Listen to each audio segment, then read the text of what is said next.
Goedemorgen allemaal, goedemorgen dames en heren. Welkom vandaag bij het event voor Competitiveness. Welcome ladies and gentlemen, good morning. It's great to have you all here today. Some of you even joined with their entire teams, that's fantastic.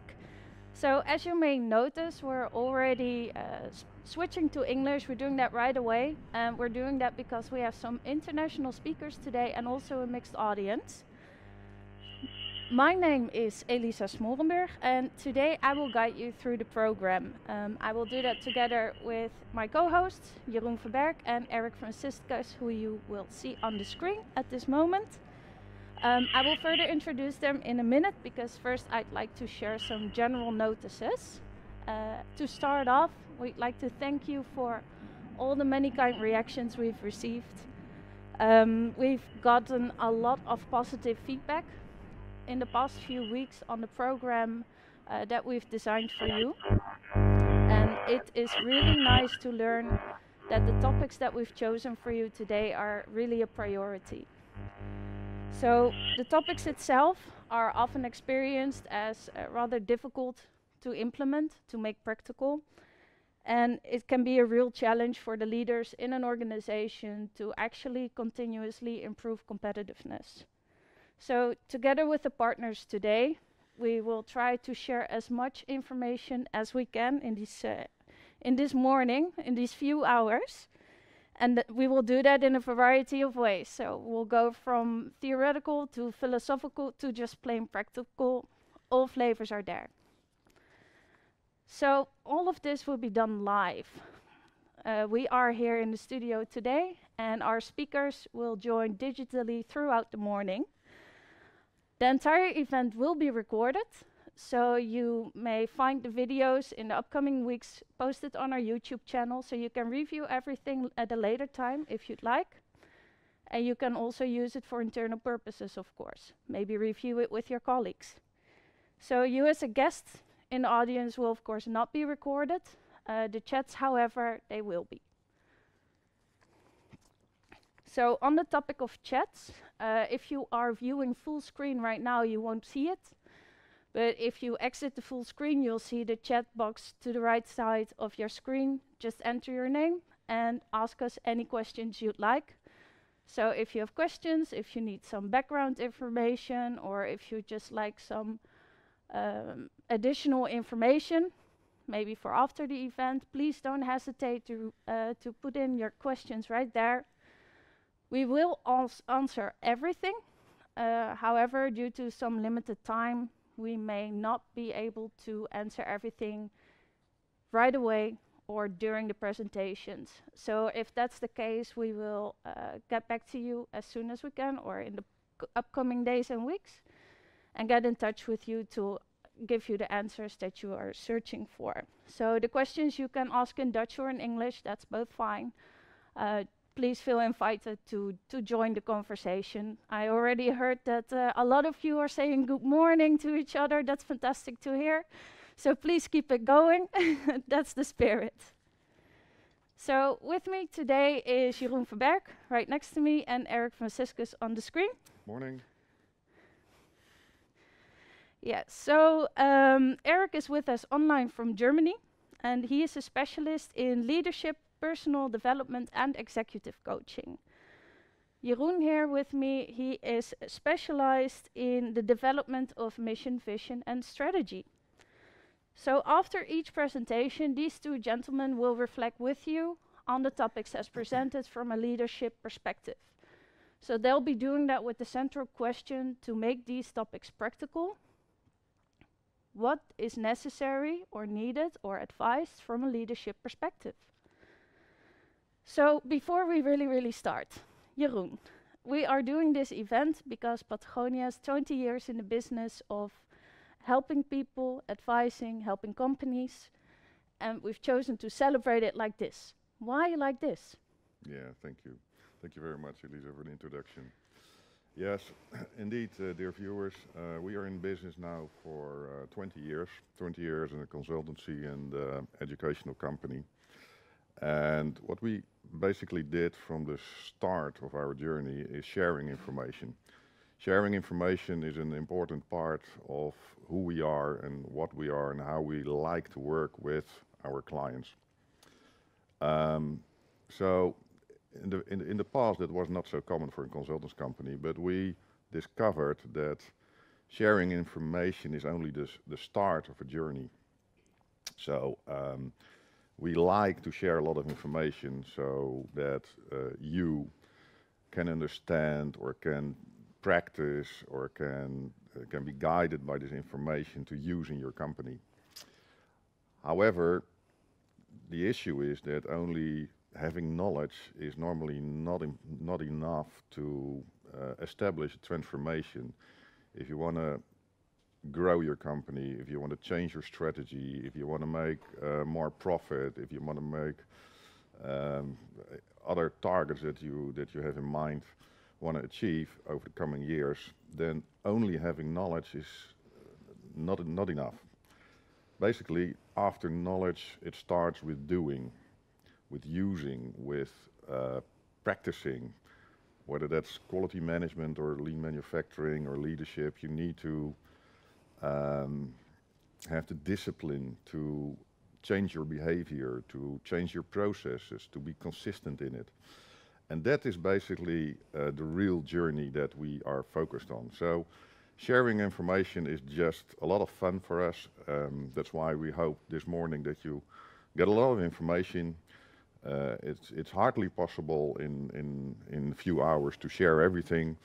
But our speakers of today will, same as us, share as much as we can. And then after this event, then we can see if you can use the information and transform it for your purposes. So that's the reason, that's why we work like this. The only thing is this is a new experiment. In the past, we always shared information via newsletters or YouTube channels. Well, we thought for 20 years, let's do it different and let's do it live. So that gives some risks and some excitement, and we'll see how it goes. Yes, it's an experiment indeed. It is very exciting. I am very excited and very happy we're here. Very happy that we have so many interested people joining us today and wonderful speakers. So to all of you back at home or back at the company, I hope you're comfortable behind your screen, that you got your coffee, your tea ready. So we may move on to our first speaker, Bill. Yes, Hello, Bill. Good morning. How are you? Good morning. Very good, very good. Good, great. So you're joining us from California, and it's really nice to have you with us here today. Let me just briefly introduce you to our audience. Since you have extensive history in quality management, I won't be able to mention everything, but I'll share some highlights. And I think it's at least important to mention that, Bill, you've worked at the Deming Institute as a deputy director, and Bill's very experienced in all of Dr. Deming's theories. So furthermore, he is a professor at 2 universities where he also teaches, and he has practical experiences as a consultant for multinational companies in all different types of industries. So for example, in the aerospace, and also technical with, for example, Boeing and United Technologies. Yeah, sorry. For me, it's also the first time, everyone. We're doing this live, but yes, United Technologies, thank you. So next to all of this, Bill's also an independent consultant with his own company, InThinking Services. And the objective with the company is to help managers and the C-suite to understand the importance of quality management. So specifically by challenging biased opinions and questioning thought patterns. So are we thinking right? Or do we think we're thinking right by making maybe the wrong assumptions? You don't know. So basically it's thinking about thinking. And Bill, today you will talk about customer satisfaction and the role of that principle in our minds and organizations. So after 25 minutes, we'll give you a signal that we have 5 minutes left. But take it away, the floor is all yours. Oh, great, thank you both, thank you both, thank you both. All right, so here's the title, and the subtitle is Beyond Looking Good, and you'll see where that fits in. All right, sound good? Yep. Yes. Yes. This Okay, sounds fantastic. fine. Okay, Yes. cool. All right, so I've broken the journey into these 4 stages: quality management basics, customer satisfaction, and then we're going to look at in search of excellence, and then shift from quality management to teamwork, and then close with the new economics, which just happens to be the title of Dr. Deming's last book. And the other thing I was going to say is that there's on the front page, there was an email address. You can also reach out to me on LinkedIn. Again, if there's time at the end, we'll look at some questions. And if there isn't time, then whatever questions are submitted, I would welcome the opportunity to respond to the participants and also follow up with them offline as well. Okay. So I met Dr. Deming in 1990. He was 90. I was in my early 30s. He spoke nearby. I watched him speak 3 times that day. I'd been exposed to his first book, Before the New Economics, Out of the Crisis, and it was a very tough book to look at. His last book, The New Economics, was much easier for me to digest. His first book, Out of the Crisis, I found very difficult. But there's on a previous slide, Elisa, there's a reference that if anyone's interested in the lectures that Dr. Deming gave that day, one of the presentations is recorded. You can find it on the W. Edwards Deming Institute website, either by looking at that information if you've got time to write it down, or you can again reach out to me and I can show you how to reach it. Okay, so we'll move on. And so again, I met him in 1990. That's his last book came out in 93. And then it was by 99 years after I met him, beginning to make sense to me and how profound his thinking. And in this presentation, I want to give you a glimpse of the things I've learned along the way. Okay, next. All right, so Dr. Deming in his many presentations, whether it was that day where I met him in 1990 or in his 4-day seminars, he'd ask a very simple question: are you in favor of quality, right? And of course, he would even write down on the whiteboard, yes, a Y or an N. I mean, right? And then, and of course the answer, and he would circle it. He'd laugh. He'd say, of course, the answer is yes. But where I want to go with this on the next page is, and I found is, people were answering the question without challenging their thought pattern about what do we mean by quality. And I had a number of mentors who worked closely with Dr. Deming, and one, she asked him, what are people getting out of your seminars? And he said to her, very profound, he said, I know what I told them, but I don't know what they heard. And this is why I used a quote from Albert Einstein: without changing our pattern of thought, we'll not be able to solve the problems we created with our current pattern of thought. And so, as Elisa said, my focus with organizations or classes is not to change people's thinking, but to awaken them to their thinking, which goes into, again, what Elisa said was, what are the assumptions they're making when they define quality? So what I got on the next slide is a very traditional definition of quality. So depending on the organization you work in, you very, very likely, when Dr. Deming said, what is quality? And you answered, I'm sorry, when he said, are you in favor of quality? And you said yes, most likely you were saying yes based on quality defined as conformance to requirements, not as goodness or elegance. And these quotes come from Quality is Free, a book by Philip Crosby. Crosby went on to say 0 defects is another way of saying do it right the first time. He also said the performance standard must be 0 defects, not that's close enough. Having worked for Boeing for many years, again, I worked in the aerospace industry for 33 years. 9 of those years was with Boeing. Boeing defines quality this way: Boeing's advanced quality system is about conformance to requirements. What Dr. Deming was talking about, and this came out clearly in his last book, The New Economics, is Dr. Deming said a product or service possesses quality if it helps somebody and enjoys a good and sustainable market. So I want to give a before we go on to the next page, to give you a simple example, if we're looking at, just back up a few.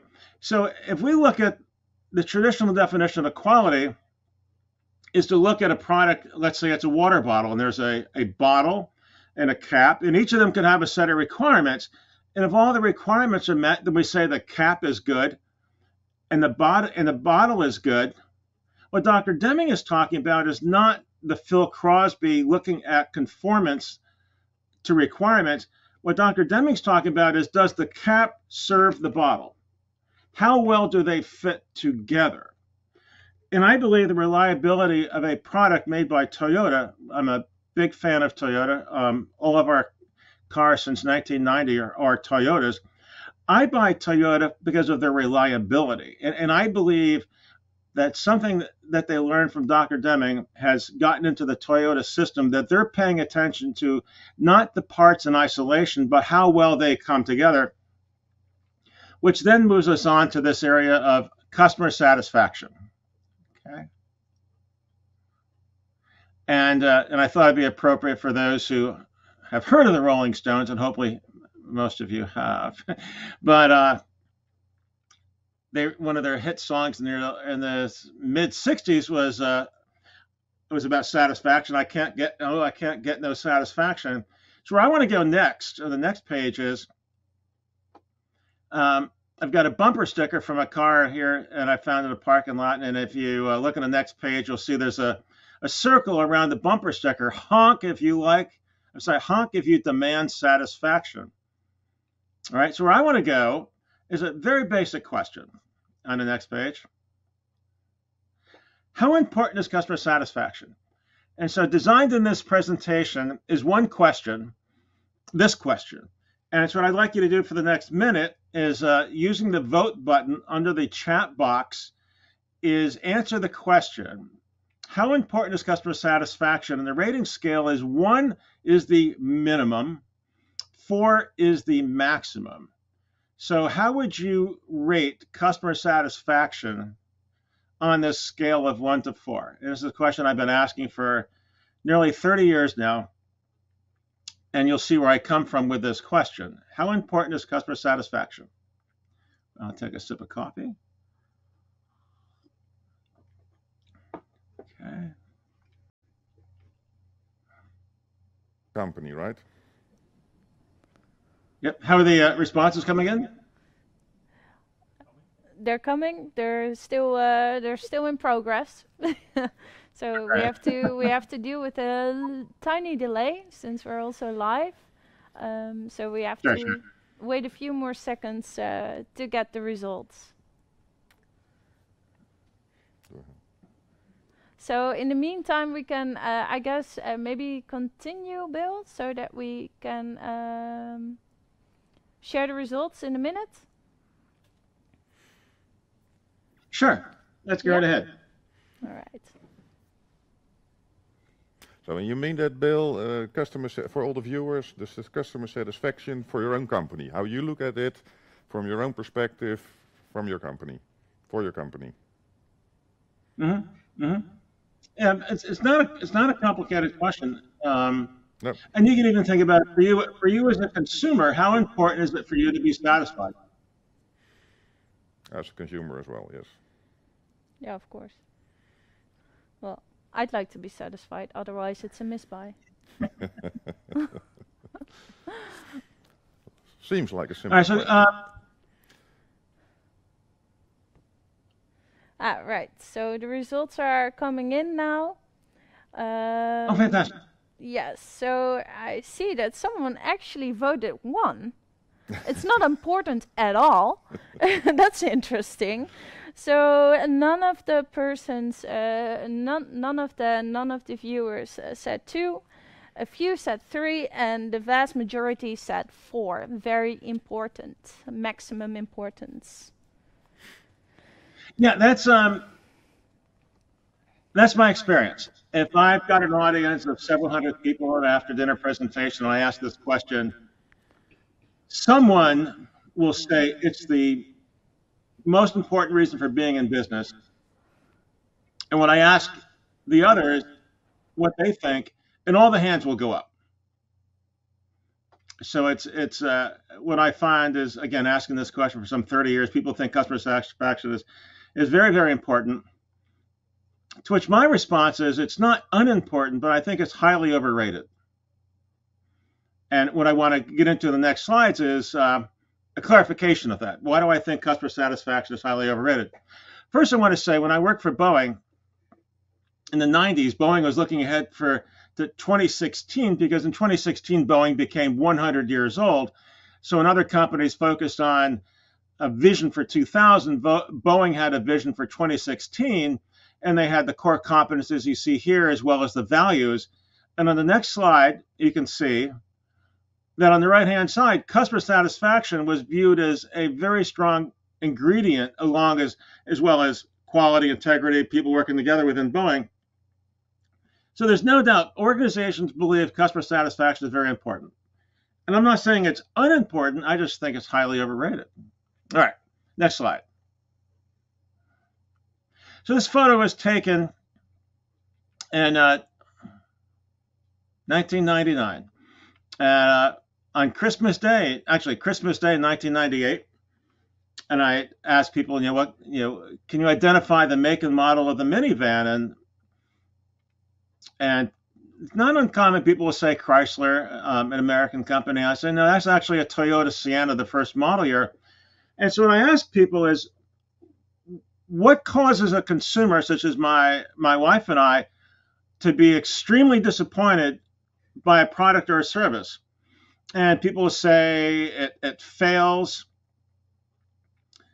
And I say, no, the fact that the car broke down on Christmas Day is not the reason for disappointment. The reason for disappointment is failure to meet expectations.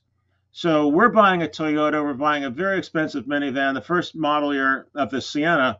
So the frustration you can see on the next page, and I think the reason I am disappointed with a product or service, and I'm willing to bet many of you are disappointed with a product or service, is not that it doesn't work, but it doesn't meet our expectations.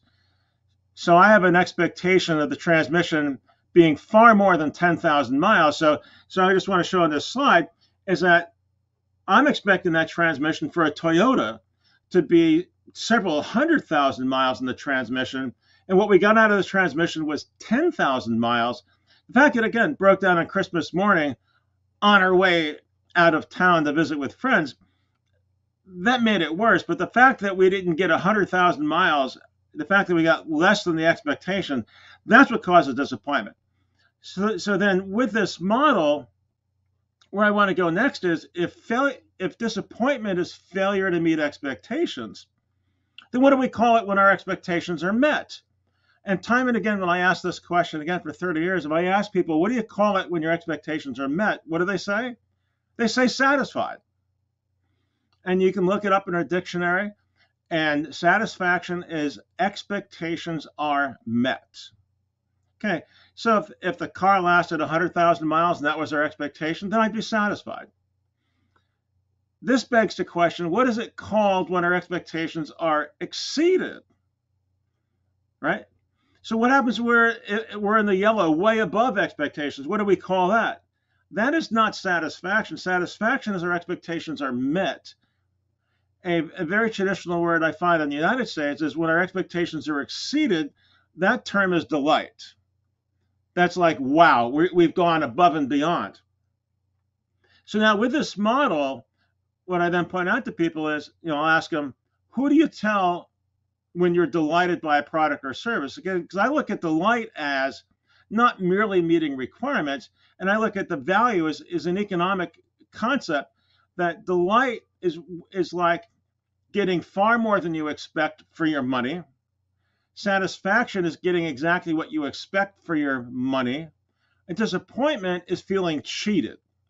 So if I go into a restaurant and with my wife and we pay $100 for a meal, and we feel we got $100 of value, we feel satisfied. If we feel we got less than that, then we feel cheated. And if we get more than that, then we feel that we're getting something extra, may even feel guilty of that it's not fair. Then the owner of the restaurant will say, oh, no, this is the way we operate. We give you more than your money's worth. So where I want to go next is, who do we tell in our personal lives when we are delighted by a product or a service? And people will tell me they tell lots of friends when they're delighted about a restaurant where you got so much more for your money, or a product where you got so much more for your money. Right? Then I'll say, who do you tell when you're disappointed? And they'll tell me they tell far more people when they're disappointed than when they're delighted. All right. So there's the Harvard Business Review article, people are telling me that we tell 7 times as many people when we're disappointed than when we're delighted.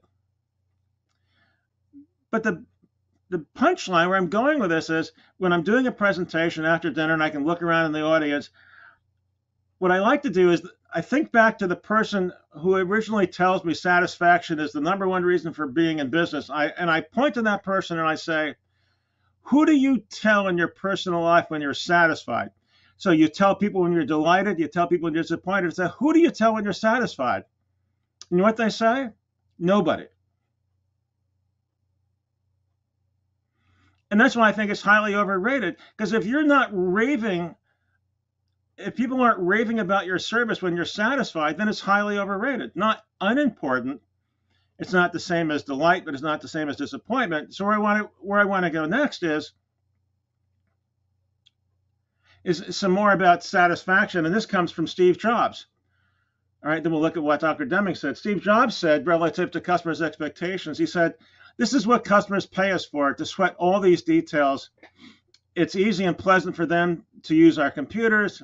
And again, this is back in 2000, long before the iPhones. He said, we're supposed to be really good at this. That doesn't mean we don't listen to customers, but it's hard for them to tell you what they want when they've never seen anything remotely like it. Take desktop video editing. He said, I never got one request from someone who wanted to edit movies on his computer. Yet now that people see it, they say, oh my God, that's great. Likewise, Henry Ford was once asked about customer expectations, and he said if he asked customers what they wanted, it would have been faster horses. Okay. Now let's look at what Dr. Deming said about customers' expectations. Again, this is from the New Economics. Dr. Deming said, there's so much talk about customers' expectations. Meet the customer's expectations. He said, the fact is that the customer expects only what you and your competitor have led him to expect. He's a rapid learner. The customer generates nothing. No customer asked for electric lights. No customer asked for photography. No customer asked for the telegraph, nor a telephone. Okay, and now I want to close with the following thoughts. Okay. All right. My assumption is that a better way to operate an organization is to invest resources, right? Time, energy, money, ideas, with the ability to manage customer delight, satisfaction, and disappointment. The idea is, instead of thinking satisfaction is everything, as a restaurant, we'll look at and say many aspects of the restaurant experience will be satisfactory, but a few ought to be delightful. Delightful could be an all-you-can-eat salad bar. Delightful can be, we've got the best wine list in town. We've got the best salad bar in town. All right, so instead of thinking satisfaction is everything, are we thinking about delighting the customer? Okay, next. Right, better investment results from discovering opportunities to invest. And this is where, if we think satisfaction is all we have to do, then we're missing opportunities to delight. Okay, and then the last point. Right, the discovery of opportunities for investment is limited, severely limited, by how we're conditioned to think. So if we think satisfaction is the best we can do, then we're not getting into the wow territory. But the idea is not that every aspect of our business, of our restaurant, will be delightful. Most of it will be satisfactory, which is why it's not unimportant, but we have to differentiate and say in our restaurant, the tablecloths, the desserts will be satisfactory, but the salad bar is going to be above and beyond. So the question is, are we thinking about above and beyond on any aspect of our business? And if not, we're missing that opportunity, I believe. Next. So what is missing is thinking that promotes better discovery. We're stuck. We're stuck thinking satisfaction is all we have to do. There's more. All right, which leads to excellence and a journey. So the next few slides are about excellence and my thoughts here. Again, inspired by Dr. Deming. All right, so the concept of comply, all right, means to act or be in accordance with wishes, requests, demands, requirements, conditions, all right, we comply with. An example, they asked him to leave and he complied. She has complied with the requirements. And think about how that comes and how it fits so well Phil Crosby's definition that the cap complies with the requirements, right? And so the next slide is a photo taken within a 787 factory, which I've had the chance to visit a few times. Again, when I worked for Boeing for 9 years. And again, Boeing's definition of quality and most organizations' definition of quality is about compliance and an awareness of compliance. That's the issue. It's about compliance. Okay. Next, please. So let's say Boeing goes to a supplier for this part called a blue box, a blue cube. And when I ask people, as again in my classes as well, as I say, could Boeing go to a supplier and say, we'd like you to take this blue box and heat it for 1 hour at 200 degrees Celsius? And I say, is that a requirement that Boeing could expect to be met? And most often people will say yes. And I say, well, wait a minute. What if the requirement, what if the part is heated for 1 hour and 1 minute? What if it's heated for 59 minutes? What if it's not exactly 200 degrees everywhere? What if it's 201 degrees Celsius? All right. So what are the implications of requirements that are specified exactly? And I think the issue is that they cannot be met. So what do organizations do? Okay, next slide, please. Right. So again, instead of saying we're going to heat the part for exactly 1 hour at exactly 200 degrees, all right, and again, people say, oh, we can do that. And I say, no, what we do, right, what I learned in aerospace and I've learned elsewhere is what we do, because we cannot meet requirements exactly, requirements have latitude. So the requirement won't be exactly 1 hour. It'll be 1 hour plus or minus 2 minutes. It'll be 200 degrees plus or minus 5 degrees. So requirements going back to the late 1800s late 1700s, requirements are set with latitude.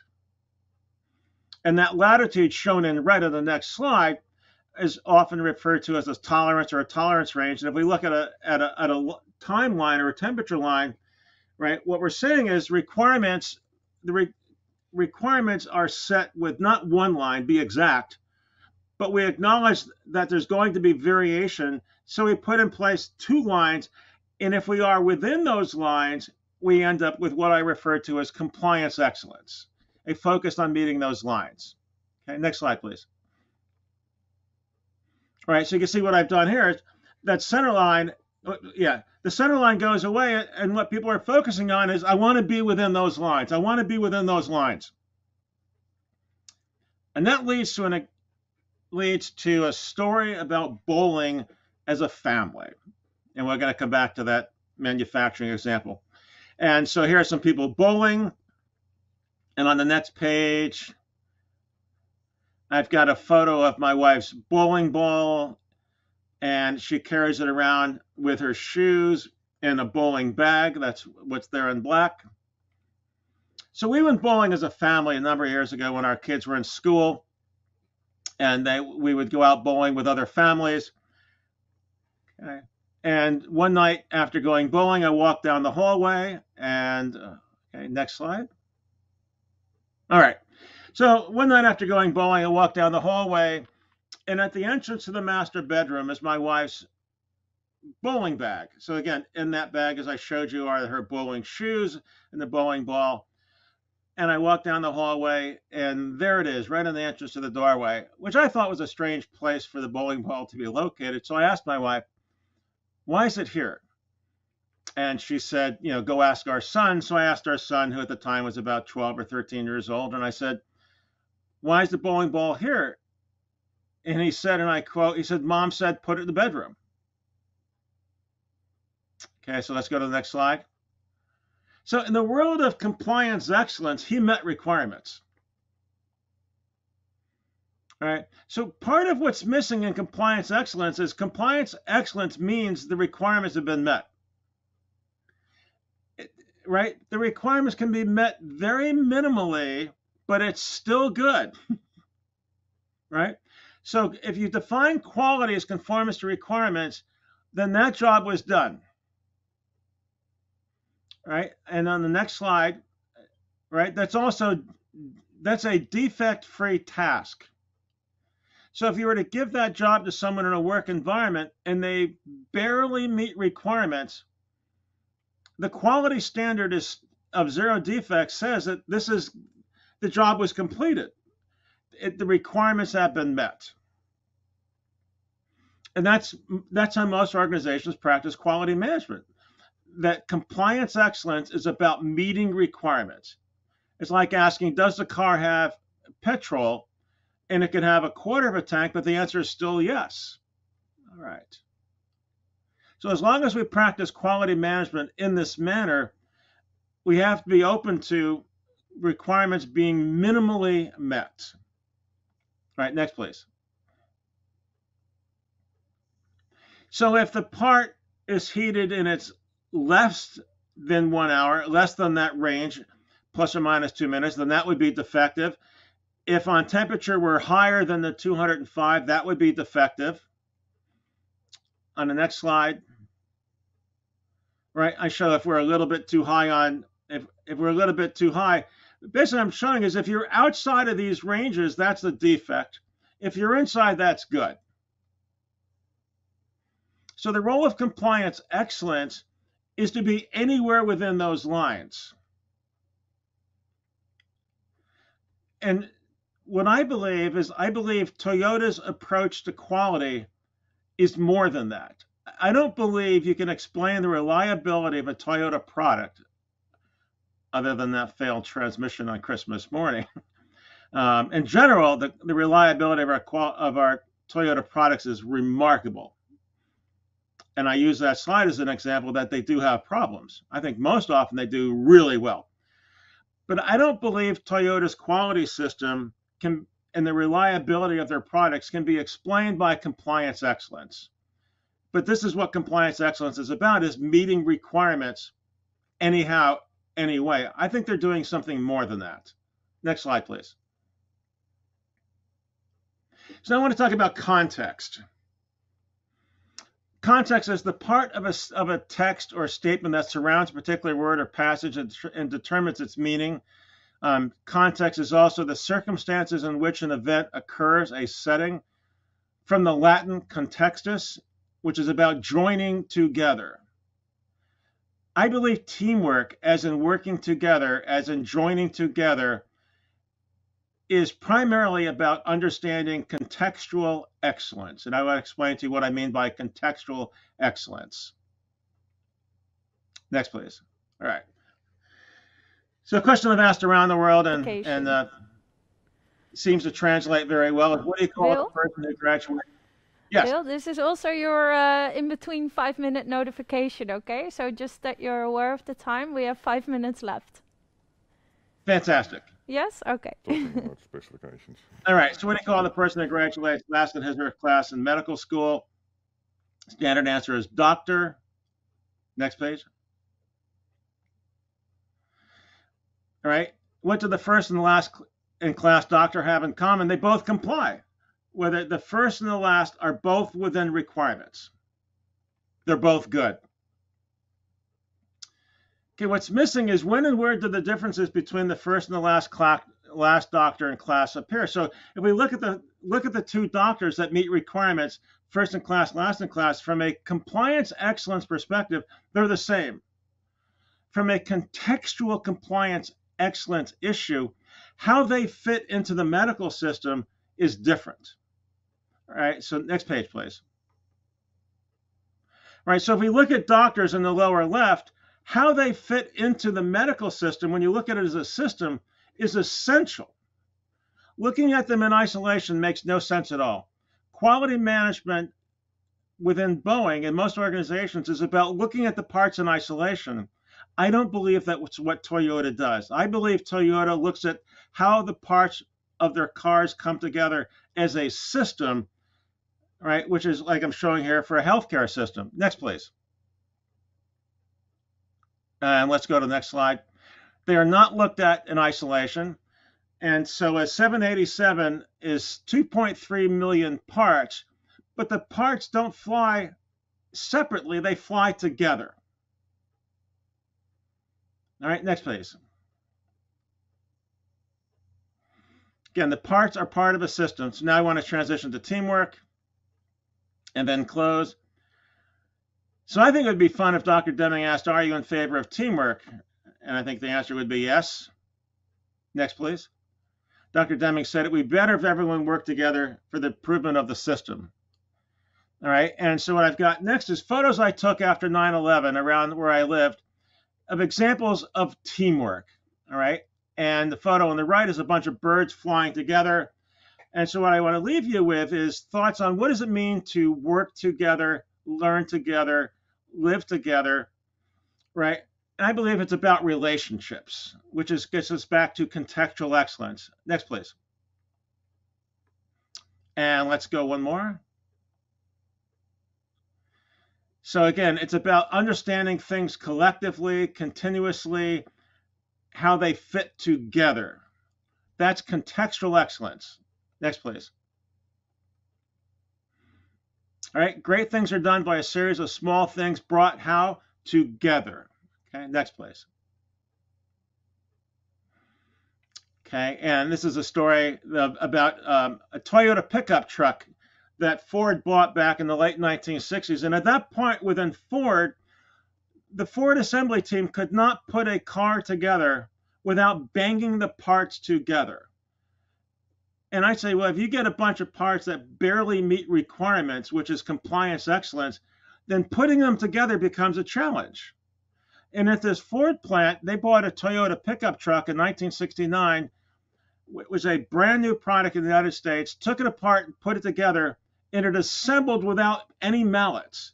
So Ford in this time frame needed hammers to bang together the mating parts, whereas Toyota's pickup truck came together without mallets. That's contextual excellence. It's focusing on how things come together. Okay, next, please. All right, so again, and I've heard stories, again, I don't have to go far to see organizations that are banging things together. And I say they're banging things together because their quality management system is about the parts, not how the parts come together. Okay, and I've written about this, and if anyone is interested, I can share more insight on this. Okay, next, please. And so I want to leave with some thoughts on the new economics. So the revealing system of management, Dr. Deming said, must undergo transformation. He said a system cannot understand itself. The transformation requires a view from the outside. And so what I tried to share with you is and provoke you into appreciation that customer satisfaction is not all that it's cracked up to be. I think there's more we can do.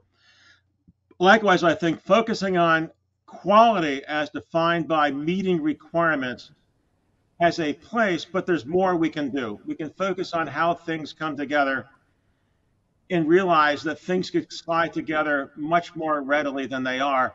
And I believe this is what Toyota is doing. Next, please.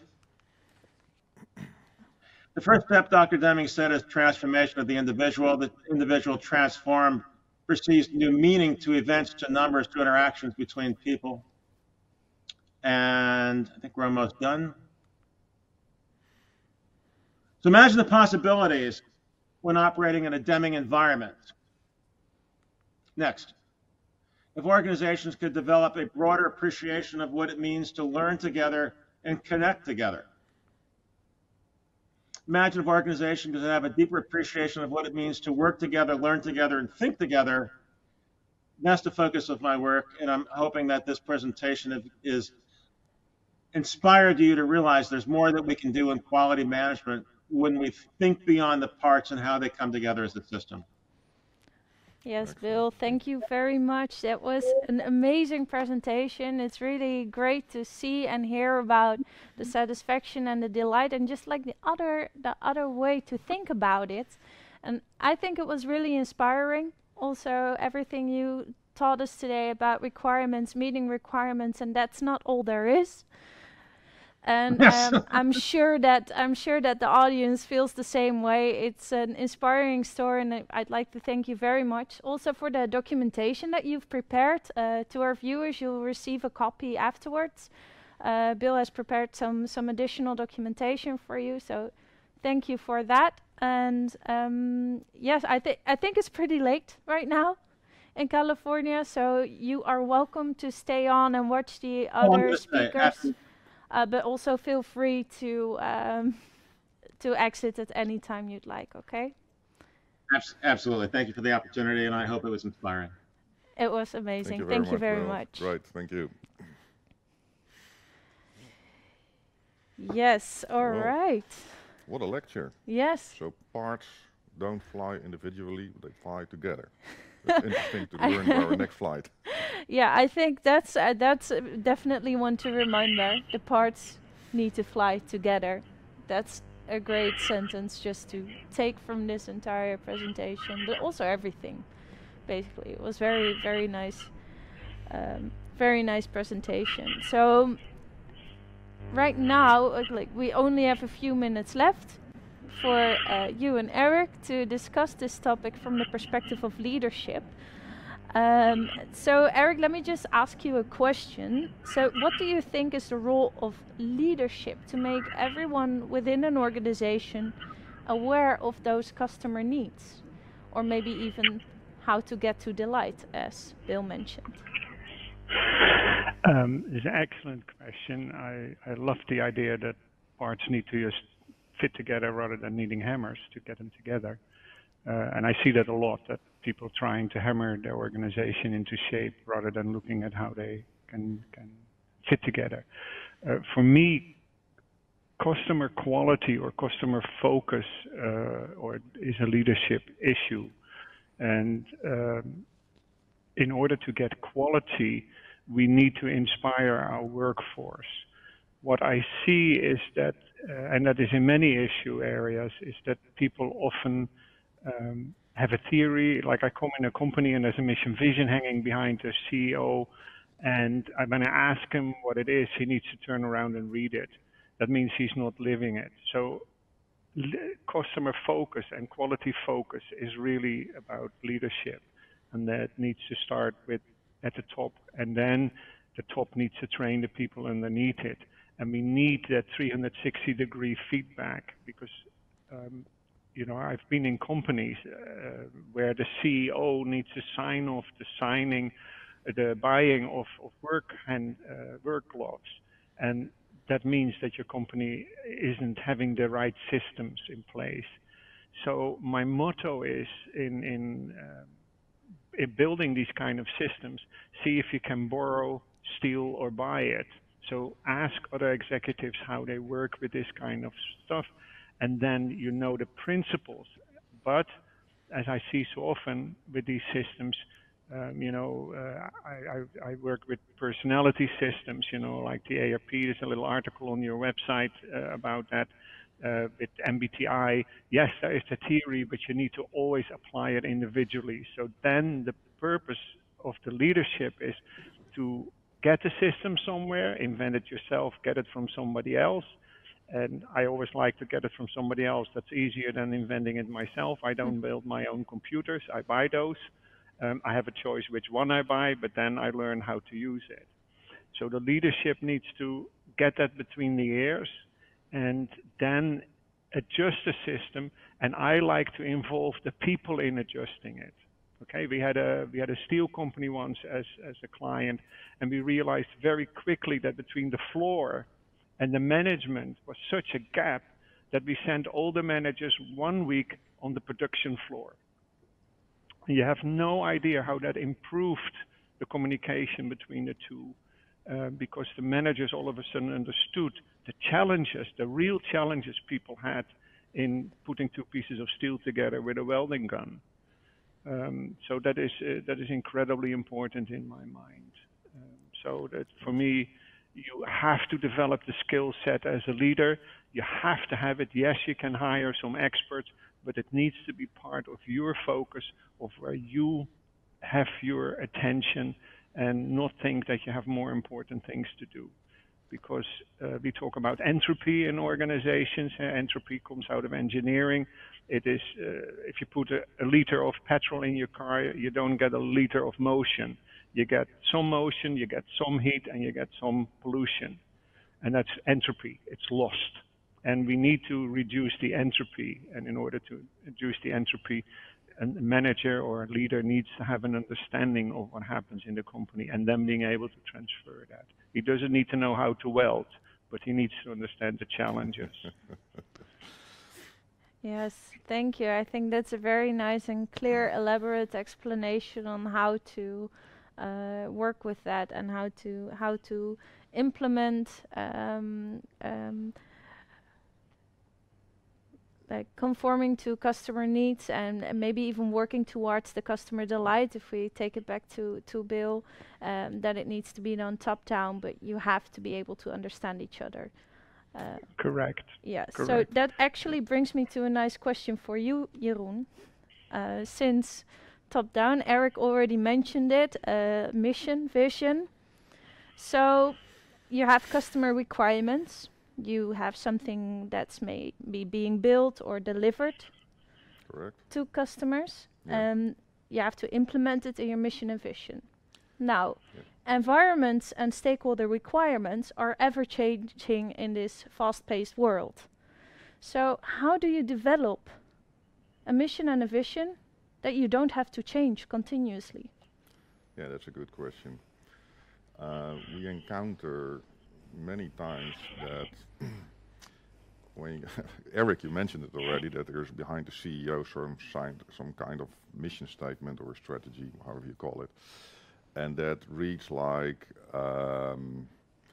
customer is central in the organization, we are sensitive to the environment, and all these kind of wording that is without any value. That's the point of Bill, that he wants to move away from thinking in specifications towards what are we doing. And to give an interesting, we always try to work with examples, but it's always difficult because every company is different. But if you, for instance, think about Microsoft, many years ago, they had the idea of in every home a computer. Right. Well, that's clear. I mean, I can go to a welder, I can go to any professional operator and say, you know what we want? We want in every home, we want a computer. So you can understand it. So what is missing most of the time is the normal wording, the simple explanation of what is our purpose, where we want to go to. And that, if you give that in hands of, of managers who write books and procedures and all that kind of documentation, then you're missing the point. So both Eric and Bill are explaining the same. There's with Toyota, for instance, there is more than just meeting the requirements, it's what we want to achieve. And it's always difficult to express that. How are we going to express what we want as a company? Basically, you have to break it down to, I want to go to the accounting department or the secretary or the welder or the account manager, whatever. And I have to be able to explain it in 2 sentences. If I'm not able to do that, it will not work. Right, so keep it simple. Keep it very simple, otherwise the parts will fly independently from each other. I got that one from Bill. Oh, that's a nice way of putting it. Thank you. So let's see if there are any questions from the audience. I see that a lot of persons were thanking Bill through the chat. We'll make sure he gets the thank yous. Eric, want to add something? Yeah, I'd like to add some. I'd like to add something to you, Jeroen. One of the things I do in here, and you can do that yourself. Get a friend of yours to do this in your company. If I come at the reception desk or I meet a secretary, I ask her how she translates the mission vision, And believe me or not, I get this blank stare 9 out of 10 times. I know that even if there is one, it's not working. Okay, so that's a Yes. great test to do in a company. Simple test, yeah, great, excellent. Yeah, and that one is very easy to perform at any time. Right. Good tip. Thank you very much. All right. So then I think it's time to go to our next speaker, DJ. Is DJ there already? Yes. Hi, DJ. Hi, DJ. Good evening for you, I guess. How's everything in Japan? Oh, DJ, I think you have something with your microphone. Can you please check? I said it's definitely not raining, and there's no typhoon, so I'm happy. Good. Good. Those are the criteria to get delight in Japan. Right. By the way, great segment in the last session with Bill, because, and you and Eric were talking. Toyota's mission is to create happiness for all. It's that simple. So there's more than specifications, yeah. Yeah, yes, well, that's absolutely. actually, that supports Jeroen's explanation perfectly. Keep it simple, keep it clear. That's right. Yeah, that's wonderful. So it's really good to have you here. Let me just introduce you and your company, Makoto Flow, to the audience, to all the viewers. And then we can start off. So to everyone at home or at the other side of the screen, actually, maybe you're not at home. DJ here is with us. He has his own company, Makoto Flow, which is a lean knowledge sharing consultancy firm, and it's based in Japan. So Makoto Flow is a partner of Patagonia since 2020, and Makoto Flow is specialized in consulting and optimization, coaching the lean leader mindset, lean immersion tours in Japan, and digital solutions, and also the lean talent and sustainability development. So all of which are based on the principles of the Toyota production system. So DJ will present in the next 30 minutes his story about the Toyota production system and as it was taught to him by his 4 senseis. And obviously for us, because we know DJ already a little bit, but he can talk about the system for weeks. We only have 30 minutes, so we agreed that we will have the focus for today on the creation of flow. And yeah, most organizations have problems creating flow, and they are therefore experiencing some inefficient outcomes to their efforts. So that brings a competitive disadvantage, and that should be resolved in order to develop better results in this changing world. So DJ, please take it away. Floor is all yours. Thank you so much, Elsa and Jeroen. It's been a pleasure. I hope that the next 20 minutes is going to be seen as a value added, which is the flow that I'd like to create is what I call value. Yeah. So hopefully also what I'm sharing with you today aligns well with what Bill was just saying, because you're trying to make a quality organization, you're trying to meet quality, standards, and you're trying to be within those specification limits. Okay. So without further ado, let me just move forward with the presentation. Next slide. So for everyone that's out there, I would like just to quickly pay attention to the apple in the top right-hand corner. We're basically going to be taking a bite out of that apple every single time with every different kind of contextual type thing I would like to share with you today. And the first one is, I'm going to tell you the hard truth. And if you hear people say, oh yeah, we can do that in 3 months, or we can do that in 6 months, you know what? The hard truth is there are no shortcuts to what I'm about to explain. Okay. It is definitely a way that you have to change your mindset and the way you think. And that doesn't happen just overnight. It happens over a course of activities, over a course of a period of time. Yeah. So we always say in Makoto, lean takes practice, not just understanding. Next slide, please. So why am I here today? Well, first of all, I'm just a passionate.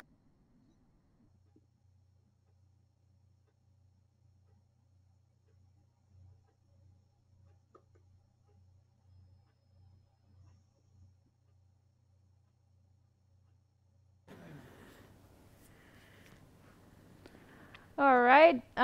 It seems we've lost connection with Japan at this moment, so they are working on it behind the screens. So yeah, maybe because he already made a connection, a DJ, and to the presentation of Bill. So maybe we can talk a little bit about the similarities between the Toyota production system and Deming's requirements. Yeah. So the Toyota production system, which DJ will explain further, is absolutely not a matter of meeting requirements. It's about transferring the customer needs backwards into your system, into the flow. And of course, in all those process steps, there are some requirements that needs to be met.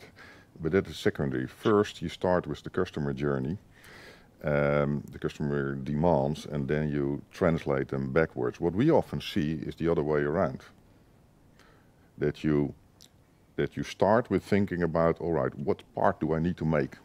Yeah. And then we're going to discuss about this specific part and what the specification should be.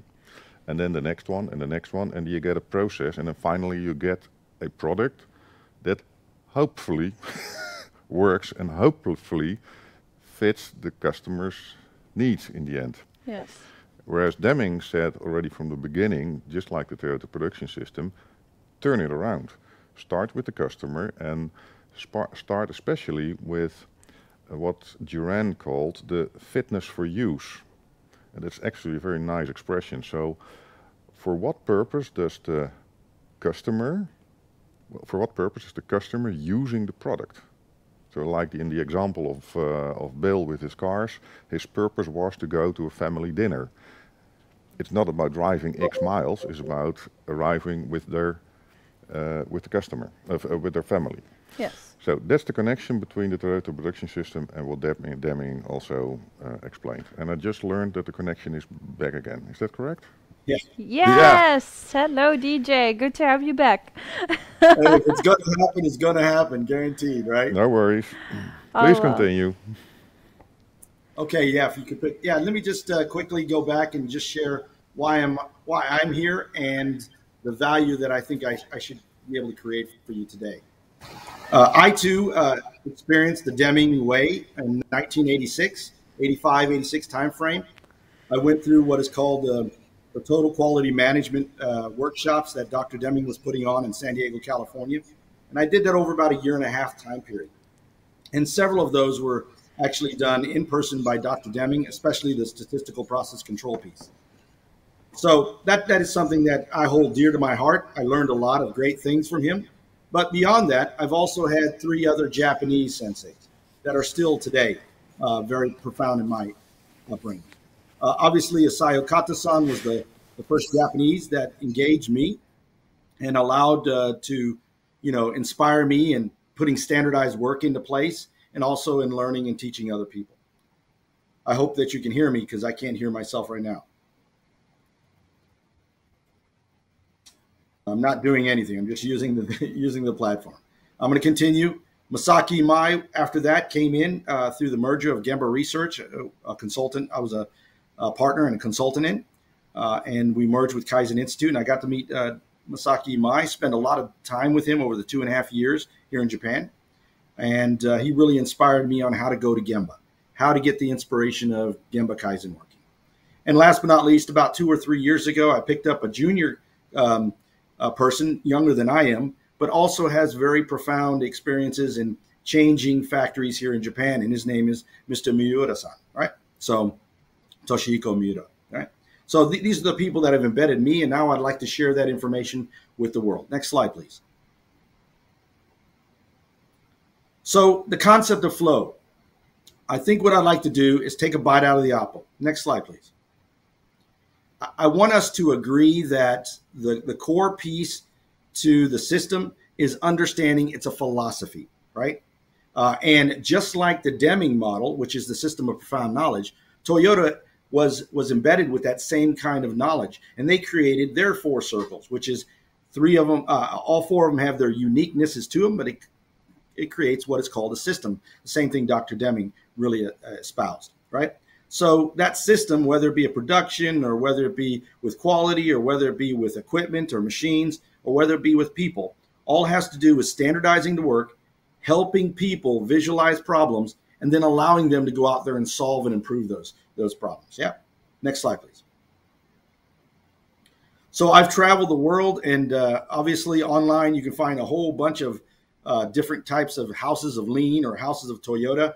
And there are some right ones and some wrong ones. And if you click the slide, you can see that the one on the left is the right one. The one on the right is not, right? I mean, they're trying to fit everything in there. I know everything. I'm an industrial engineer. I got it. But the reality is it's a simple house, and it allows the creation of greatness to occur through the creativity of people. Next slide, please.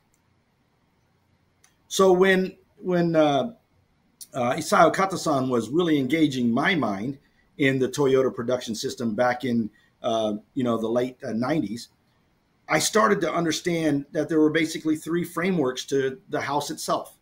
There was a foundational or mindset that was on the bottom. There was also how management engages and uses all these tools that people like to, pick and play with, right?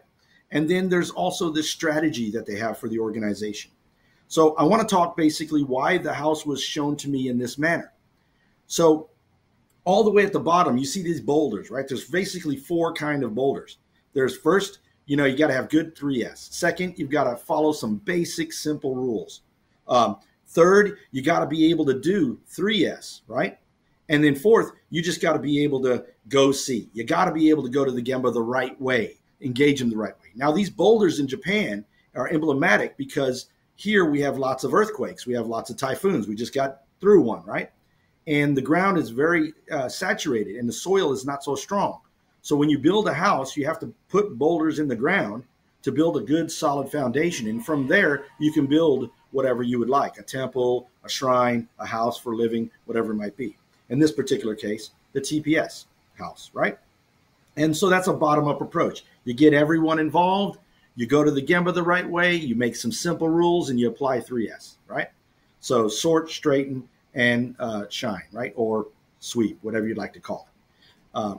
From there, you're actually focusing on the customer. You're actually focusing on all the talents and capabilities of the people that you have so that they are the ones holding up the house, so that they are the ones understanding and driving the just-in-time practices and or the Jidoka kind of practices, making what's important the right amounts and in the right way, yeah.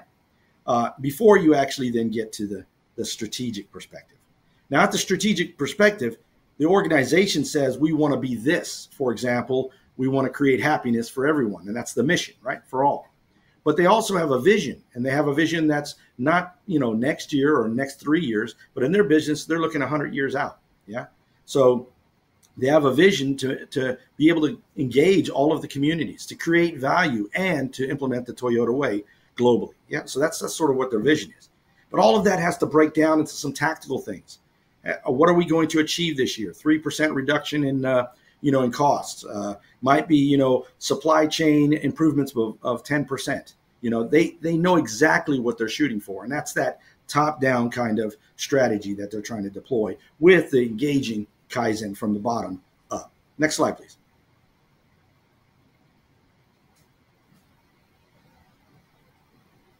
So the system has basically four tenets or four goals it's trying to achieve. Obviously, secure the production. So most organizations, they play around with the production schedule. They change it every single day. Well, in Toyota, they lock it down for 3 days. They know 30 days out exactly what they're going to make. So it's very easy to associate all the resources, the time, the effort to achieving the goals that they set out to do. The second thing that a good TPS system does is it maximizes potential. And it's for this reason that people who come up with the eighth waste don't truly understand TPS, because it is about maximizing talent. It's about getting the most out of the people in the best way for the organization and the individual. The third thing, it wants to lower cost. And it wants to lower operating cost. It also wants to lower, labor cost, whatever costs there are, it wants to lower. And it's challenged with doing that through eliminating wasteful activities. And that's the power of the 7 wastes in the way you look at it, whether you're looking for just 3 critical ones or all 7 of them. Yeah. And then last but not least, you know, it's trying to make a flexible system. That's where velocity comes from. That's where speed to the market happens. And that's very, very important. So that's what we're focused on, making sure it moves forward today. Yeah. Next slide, please.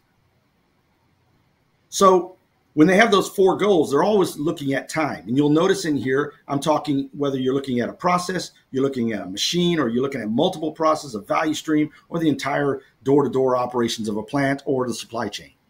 These are the critical components to what you need to look at. A lot of people look at processing time just from a capacity standpoint because of machines. But truly, process time has manual time in it as well as people time in it. And that's why automation or Jidoka is so important.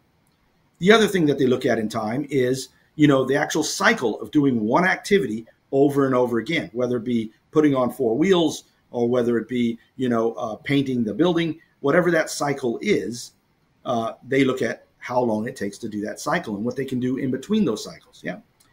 And then the last thing that they look at is the waiting time that exists. So those 3 things, you know, processing time, cycle times, and waiting times. And we actually frame that in waste like this: stagnation, transportation, and motion. And if you just focus on those 3 things, you can influence process time, cycle time, and any of the waiting time. But what we're really trying to do is, in the end, improve the overall lead time from the time something enters your system to the time it comes out, or from the time you get an order to the time you get paid. It's something of that nature. Yeah, next slide, please. And here's just a depiction of that.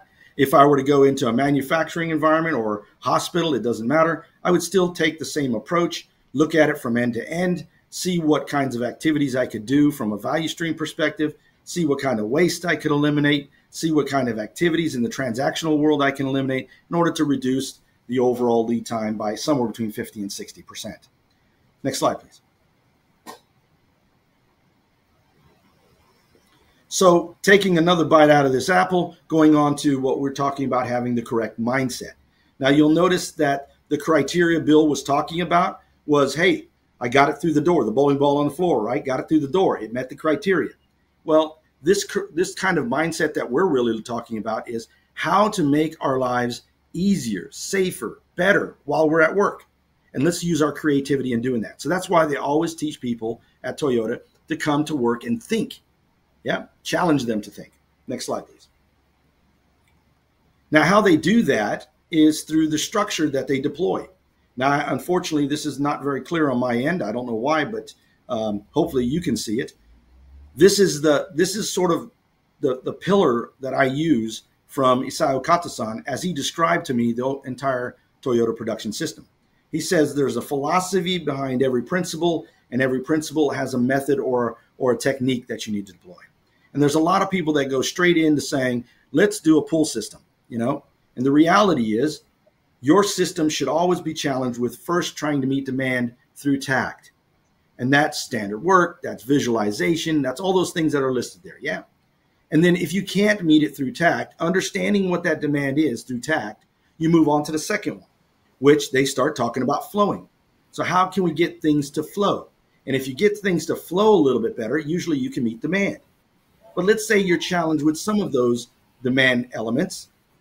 And so you have to then go to what we call smaller batches. Most organizations like to put together their production plan and say, make 1,000 of these. Well, the first thing I'm going to say is start making 200 of them. See how good you're at making 200 of them. And if you can make that 5 times a day at 5 different moments, then you win. And that's the whole point of batch. But that means you have to get good at changeovers and so on. And then the last one, when you fail all of those flow opportunities, the last one is then to pull. So the philosophy of just in time is tact, flow, small batch, then pull. And it's a really interesting kind of mindset that we got to get people to start thinking about. Because a lot of European companies that I go into, they don't worry about tact. They think, oh, we just need capacity time. We need process capacity time. We need capability time of our people, the complexity of the product. They don't consider the actual demand itself. And then they try to break it all down through averages. And that's probably the wrong approach to take. But you can also see from the same slide, you have Jidoka on it. Yeah. And that has its own criteria as well. Let's move on to the next slide. So what am I trying to say to you is when you have a mindset of that 80% of the people is what this thing is really about, this management system, then the tools naturally come around, which is 20%. You can apply the, whatever tool you would like, whether it's an and-on, whether it's Kamishibai, whether it's communication cell, or, a type of management visual indicator. It doesn't matter what it is. As long as you understand what you're trying to do with the people, that's the critical piece. Next slide, please. So how do we get people to think differently? Well, we profess what Toyota professes. And that means you have to do 4 basic things. We put the first 3 big ideas, standard work, in place. And this goes back again to what Bill was taught communicating with Demi. We want something that's repeatable, reliable, and capable. That's the goal of standard work. Whether you do it once a year or whether you do it every single day, multiple times, you can create standards that allow you to always achieve that same kind of result. Yeah. Then the second thing that we do is we put in great, strong visual management, right? Visual management that specifically changes behavior. Not that it says the tool is there. That's not the point. The point is, why is the tool there and why isn't it over here? And if there's a behavioral reason behind it, an action that you're taking, then it's the right solution. And then third, we're always trying to get better. So whatever you improve today, you need to improve tomorrow. And that's one of the 10 precepts of Taiichi Ohno. And I'll be giving you those 10 precepts as a follow-on type of document to you. But last but not least, we also want to change the way you think, the way you behave in paradigms. And so next slide, please. I'd like to share those with you. So here's how typically we're wired and traditionally how we think. And in order to actually apply and successfully adopt TPS and all of its capabilities as a system, you have to change the way you think, the way you work. Yeah. So a couple of these probably stand out to you, especially the last one where certain people only solve problems. Well, the reality, everybody should solve problems. Yeah. So the lowest leader in your organization should be a problem solver. And that typically is your line leader or your line feeder. Yeah. And then as you move up in the organization, the capability gets more robust. Yeah. So the simple problems are solved at the base of the organization. And as it escalates because it needs capability or it needs capital, then that's when other people come involved and they start to look at that problem differently.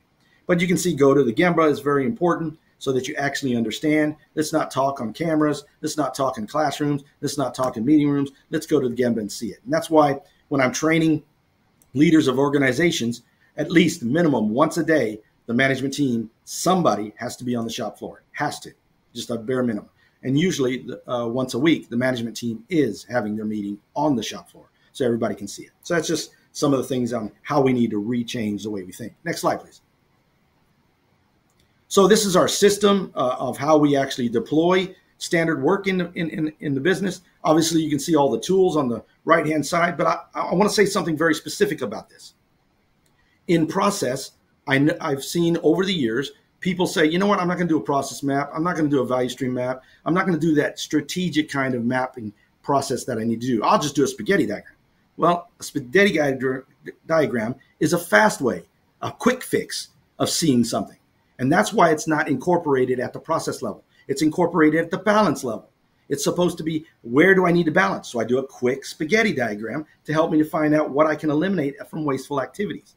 So this is the distortion that lean experts in the real world tend to go, you know what, I'm just going to do a spaghetti diagram. It's just another tool to see the process. It doesn't show you all the depth that a value stream does. It doesn't show you all the connections, the values of time, effort, money, and so on that are in there. And that's why it is the way it is. But take a look at that. You can see there's 5 steps to standard work. And then the other 2 are the sustaining and improving activities. Next slide, please.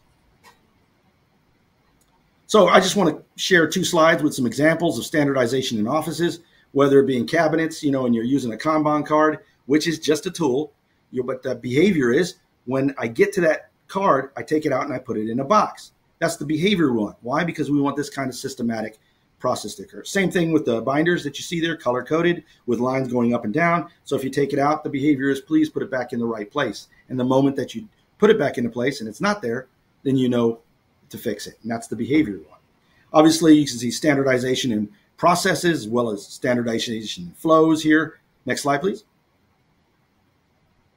Here you have shadow boards. But what you may not notice is the other shadow board that's on the right-hand side. That is a cost board. They're showing the value of every product that's used on the shop floor. And if you don't use it, consume it entirely, then this is the cost that is burdened by the organization. And that's just a visual way of helping change behaviors of just throwing your stuff away at the end of the day. Yeah. And of course, you got standardization or OPLs, 1-point lessons, in how to do different activities. Next slide, please. So that was about getting people to think, right? That was helping them to be creative. Now what we'd like to do is sort of talk to you exactly how that applies in creating flow. All right. So first thing you need to do is you have to have the courage to eliminate muda. You have to have the courage to eliminate waste. And this guy right here, Hitoshi Yamada, was actually the sensei for one of my senseis, which is Toshihiko Miura. So he learned directly from this guy who built the book, who wrote the book, Forging a Kaizen Culture. Great book to read, by the way. Simple, to the point. Next slide. So we have 5 steps that we do when we're creating flow. And the first step is understanding the sequence so that you can, number 1, change the layout and create a better kind of opportunity. Okay. The second thing then is, you're looking at all these 3, 4, 5, and 3, 4, and 5 kind of activities. Let me explain them a little bit more in detail. Next slide, please.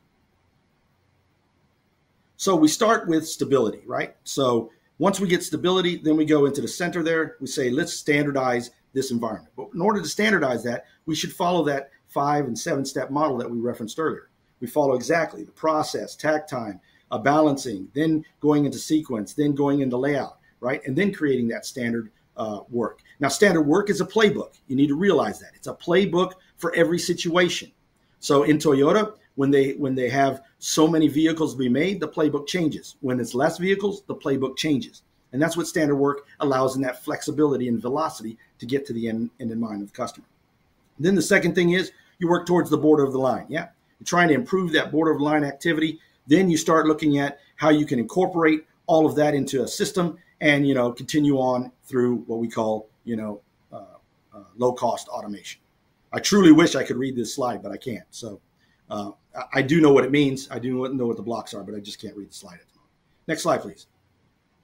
So once you have the operational floor done, then what you're doing is the internal logistics. You're taking it from the warehouse into the actual operations, and then from the operations into your shipping engagement. And the first thing that you really need to do in there is understand what the volumes of that supermarket should be, right? And then how to use that kind of volume in moving it through the system. We call that Mizu Sumashi, or your logistics train. Yeah. From there, you need to have the outbound logistics so that you know where it's heading. You also need to have a production, as well as, I should say, a production and a supply kind of Kanban, a KB, JJ kind of Kanbans, to actually move things in unison, in sequence, and in harmony. Yeah. And then, of course, obviously, you're working on the production plan itself. Next, continue. It grows a little bit bigger then to the external logistics, and that's where you're really looking at warehouses from external suppliers into your organization, and what is that time for the shipping. And it's the same kind of philosophy. Still 5 steps, 5 local things that you do. But in creating flow, whether it's at the operational level, at the logistics level, or at the supply chain level, these are all the kind of building blocks you need to have in there. And that's what we call our flow model. Next slide, please. Now, if you were to see this from an operation standpoint, the first thing that I'd like to tell you is that the value stream usually is job shop related. And so you have to move from job shop related activities into more flow lane or flow practices activities. Yeah. And here's just a great example of where they started out with a lot of people and cut it in half by 7, right? And then cut that in half, and then cut that in half. And the reason why this half exists is because the mindset in Toyota is always 50%. Yeah. So we're always shooting for 50%. Whether it's 50% waste reduction, 50% improvement in productivity, you shoot for that. It doesn't mean you achieve it. It just means you shoot for that. Now, when, different functions change, then that means the least amount of people are necessary. We don't get rid of those people because they were hired for good reasons. We reskill them and put them in different activities in order to maximize the potential of that individual. Remember that. That's very key. We don't get rid of people. And Toyota has a very, very strong history in that evolution in itself. Obviously, if you close a plant, it's a different situation. Next slide, please. Okay, so obviously, if you click a couple more times, you can see how the process actually worked. They were always identifying problems and they were going through this 4-step kind of procedure. One more click, please. There you go. So again, that'll be talked into more detail. Now, how did they actually do that on every single one of those cycles? So there was 4 basic big changes, yeah? Well, first, they always looked at what is an overburdening issue. So a lot of times it's people are overworked. There's too much being given to them. So that's overburdening. But sometimes it's the process itself. And then that process becomes a bottleneck. So first, we always look at overburdening, which is what we call moody, right? And then after that, we start looking at all the other wastes, right? Those 7 wastes that we talked about, the muda.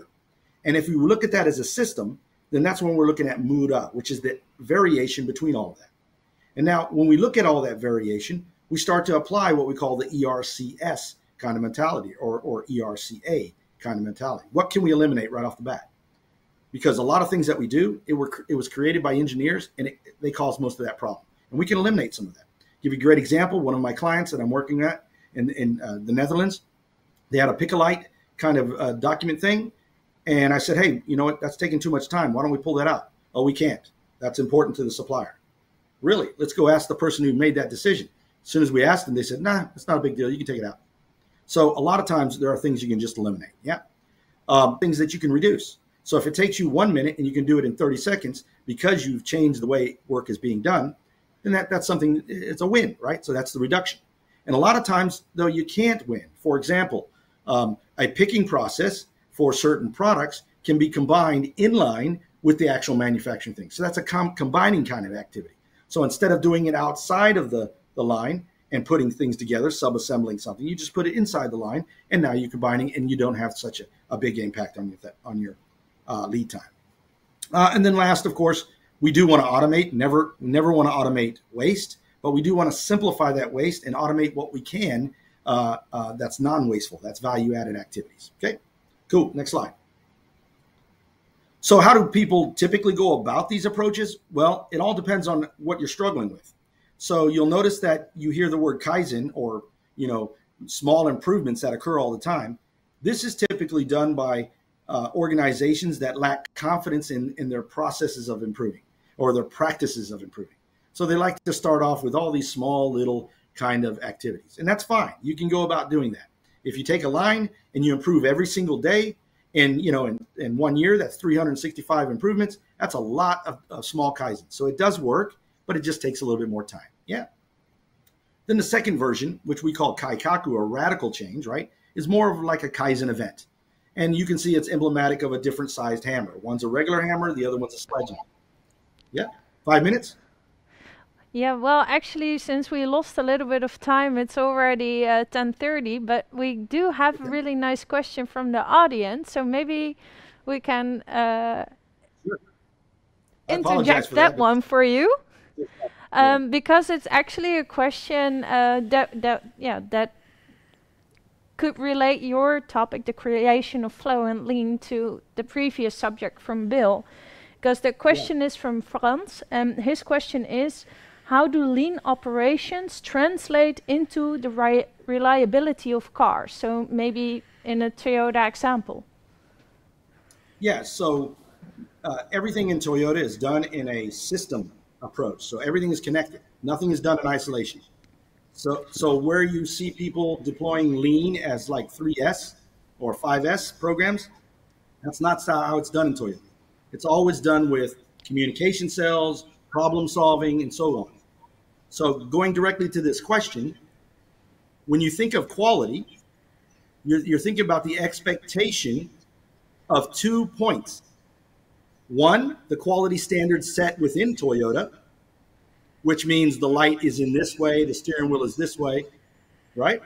Right. And it's attributed correctly, but also the expectations that Bill was talking about from the customer side. So when you have customization, and that happens 30 days out, they know about it, and then they start to adopt the quality standard to that customization request. For example, a leather steering wheel, leather interior, compared to the normal plastic, let's say. Yeah. Right. All right. And so for Toyota, I'd just like to make one more point. For Toyota, they always focus on quality on 4 basic components: fit, form, function, and color. That is how they adopt quality characteristics. Yep. Fit, form, function, and color. Those are the Yep. 4 to remember. Yeah. Right. Good. All right. So, we are through the time at this point, and we still have some leadership reflection to continue on. So, at this point, I would just like to give you a very, very big thank you. We really appreciate you taking the time to give us a load of information regarding lean, and that was just the tip of it. I had one more slide, so To be they got case honest. studies. They're going to be good. Sorry? I said that I only had one more slide, but they have case studies and everything, so no problem. Yes, and you already mentioned that you have something prepared for everybody who's attending here today as well. So we'll share that after the event today. So thank you for that as well. And again, yeah, we really appreciate you taking the time being here with us live from Japan. And we know it's late right now, so thanks again. And we'll just continue with the reflection here in the studio with Jeroen and Eric. Cool. Thank you. Thank you, DJ. Thank you. All right, so talking about lean, well, there is a common assumption with lean, and that is that it's associated directly with cost cutting. Yes. So if we talk about cost cutting, we can also talk about creating a little bit of fear or resistance, because once that's mentioned within an organization, you may sometimes feel some fear and resistance from operators or maybe team leaders. So Eric, can you explain a little bit more what that feeling may do to the organization when that is instilled, and how to work with that? Well, absolutely, it's a big one, Elisa, and it's not seen by a lot of leaders. I always say, get a team meeting together, use the word change, and everybody goes into fear. So, can I ask you, what has happened to you when you go into fear? Me personally? Yes, you personally. Yes. Well, when I guess when I get fearful, I get a little bit more cautious and maybe more alert to my surroundings. And I might even also think a bit more heavy about the smaller things than I normally would when I wouldn't experience the fear. Yeah. Okay. Well, let me declare you a normal human being, Yes. because Thank you. my pleasure. That is the kind of answer that I get from people. What fear does, it makes you smaller.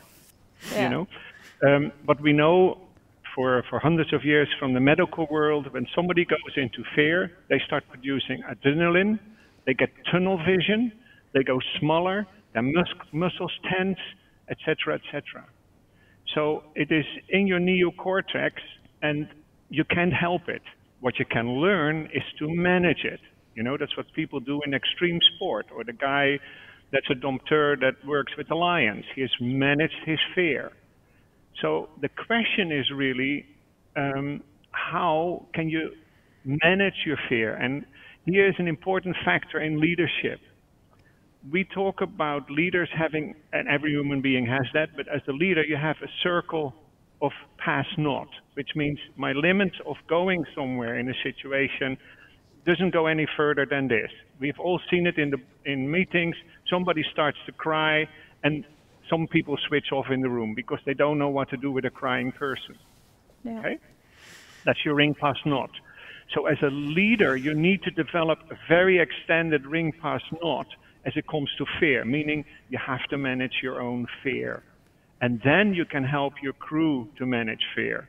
So I would really encourage everybody to look at the Maslow model. It's from 1943. It's still valid today, because the first three levels are the basic levels where we create fear. It's a physiological level, that can I breathe, can I eat, can I sleep, have I the clothes, is it warm here? The second level is safety. Is my environment safe here, personally, emotionally, financially? The corona crisis, the war, is attacking us on level 1 and 2 at the moment. So people, what we see is people are more fearful than they used to be before this crisis.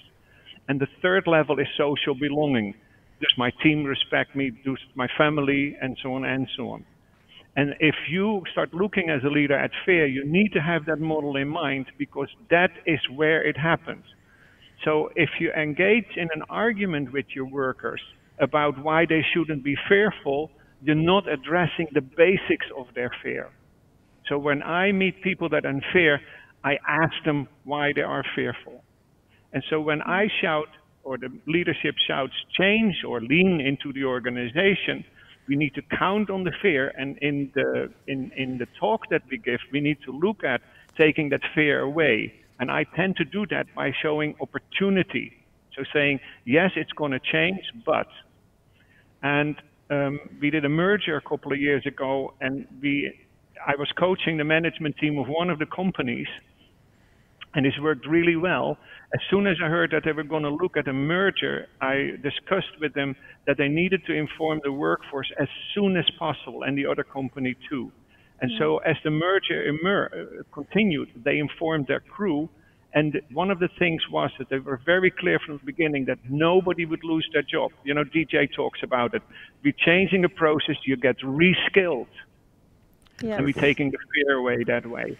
Yes. And the final meeting of 300 people, we told them that some people would be reskilled, but nobody would lose their job. If you didn't like to be reskilled, the company made a commitment to you helping finding a new job somewhere else, and that in that process you would lose no income. Fear taken away. And yes, there's still some fear, but you can start to manage that. And that's a really big pink elephant in the room that most managers ignore because they don't understand, because this is a basic of change processes.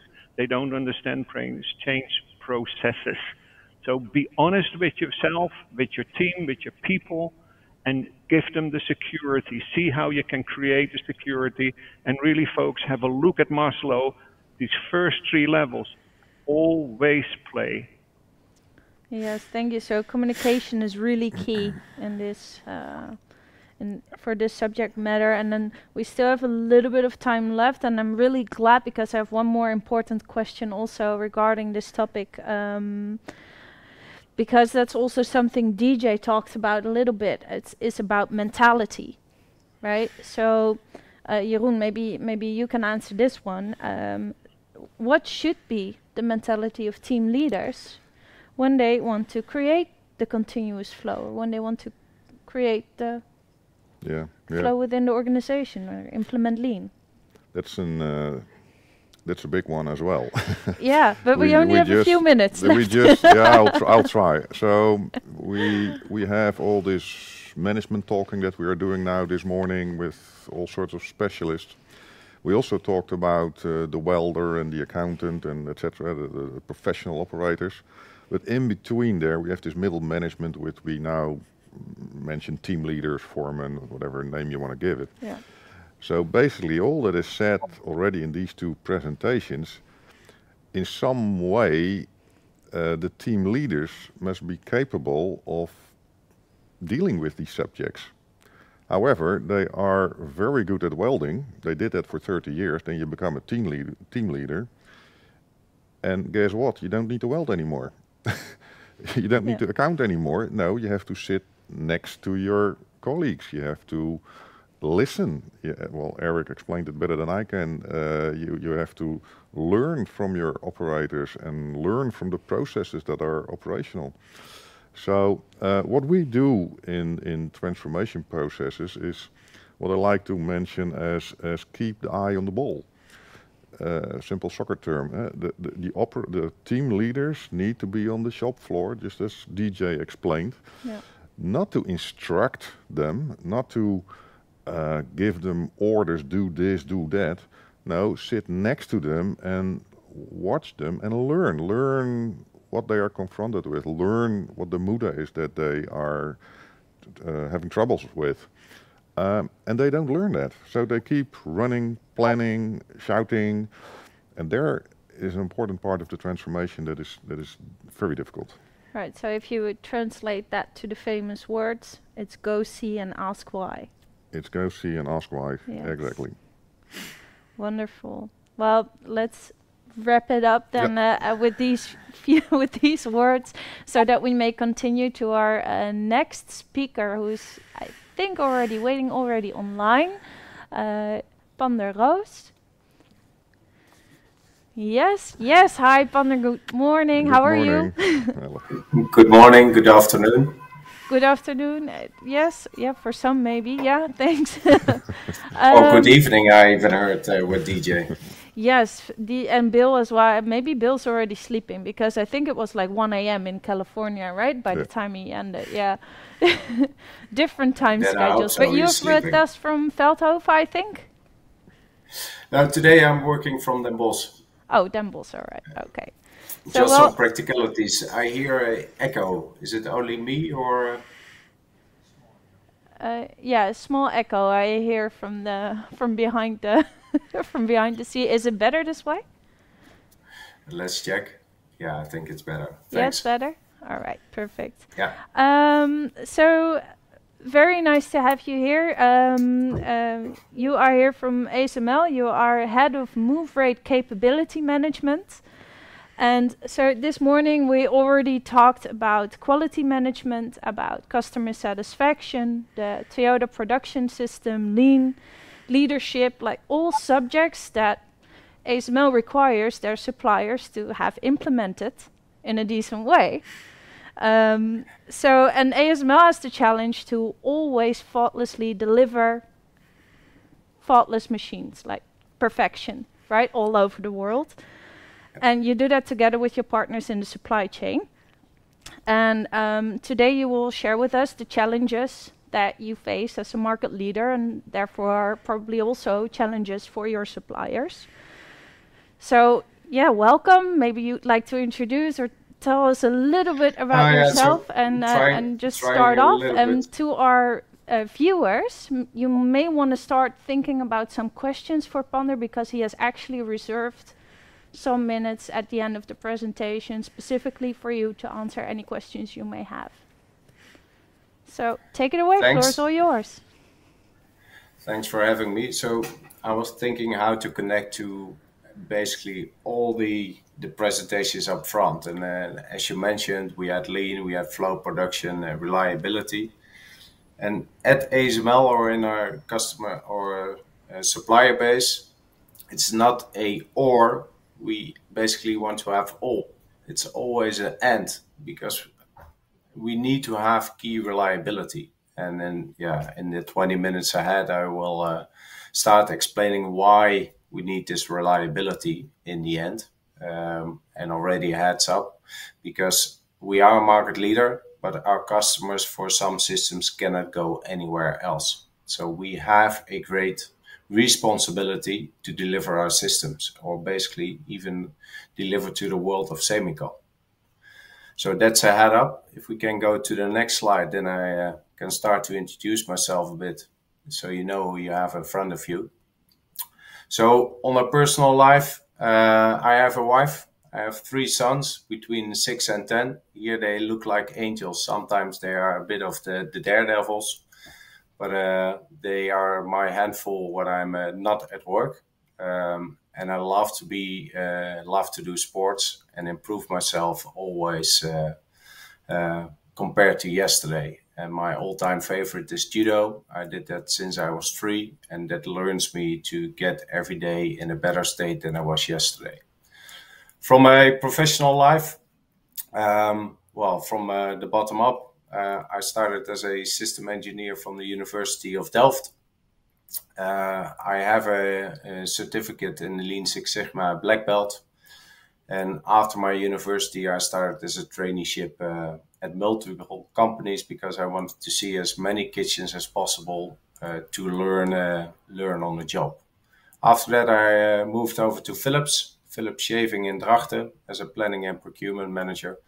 And later on as an MPI project lead, setting up a new production line, basically with the intent to create more flow production And my focus was on the organization and what type of skilled operators do we need to be able to shift over the different work centers. After Philips, I moved to ASML. I'm now for 10 years at ASML, always in supply chain management, but in various roles. So in lifecycle management, introducing and phasing out of products. 3 years into the supplier network organization, managing quality and logistics for around 60 suppliers.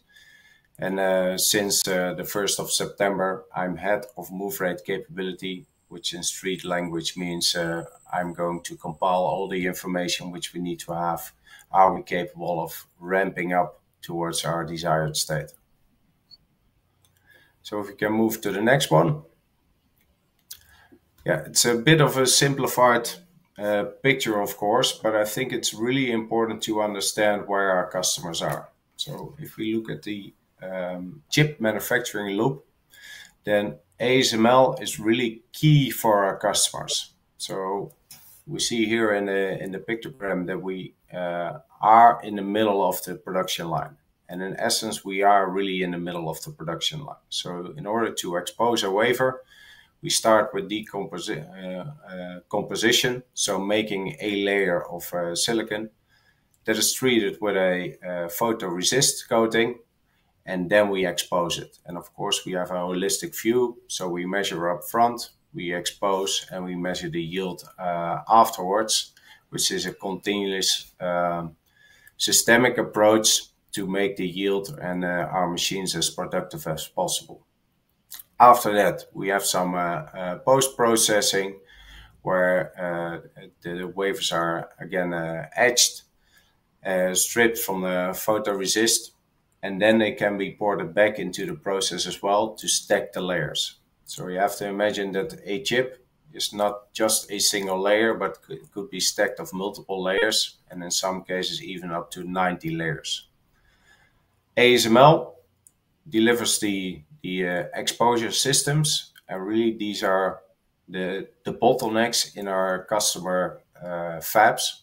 So if we have a standstill at the production of our customers, we basically have a standstill of the complete production. It goes up to, if we have a extreme long down, we call it, if it goes up to 12 hours, then really the complete production cannot handle it anymore and there's no output anymore. So we need to have extremely reliable and systems with an uptime of 95% or more, because our customers rely on it. Getting to the next one. Because why is now the pressure so on in the semicon? And there we see the global mega trends happening, which are for the long run asking for multiple chips. So the first one, of course, we all know cloud storage. Back, I think it was 3 years ago, or even 5 to 8 years ago, we thought cloud storage relies the memory. And with the cloud storage and even cloud computing, we thought, okay, perhaps it could reduce the demand for our semicon, for our chips. But today we see it a bit different. So for example, on your phone, if you make a picture and you send it via WhatsApp or any other app group, it multiplies. So on average, one picture taken, which asks for memory, is multiplied 16 times, asking again for more memory storage. So that is really in the cloud that we see, okay, that's a mega trend helping to get more demand in. Then we have the 5G and infrastructure.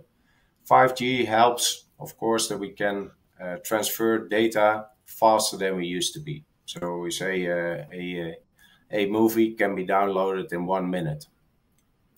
This, of course, helps that we can distribute all type of devices which can communicate over big length and with multiple data. Then artificial intelligence, the other effect. And we have intelligent edge, where we see multiple devices actually helping around a computing device to get, which also requires storage. So I wear a smartwatch, for example, If I wake up in the morning, my smartwatch sends the data towards my phone, and my phone calculates the advice for today. So this is an example of an intelligent edge. And of course, yeah, I have 3 sons. Gaming and simulation and visualization is a biggie.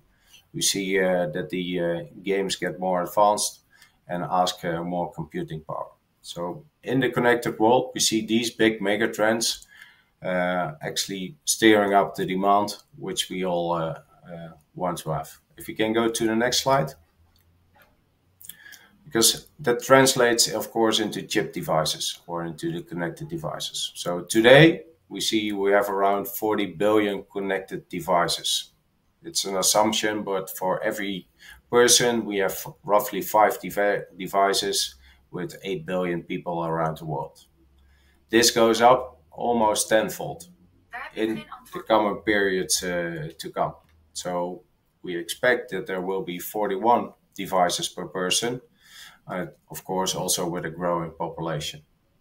And this, in the end, results in the amount of data, which is tremendously increasing. So I looked at the number. I even cannot comprehend it in my mind what this number means, but it looks really big. If you can go to the next one.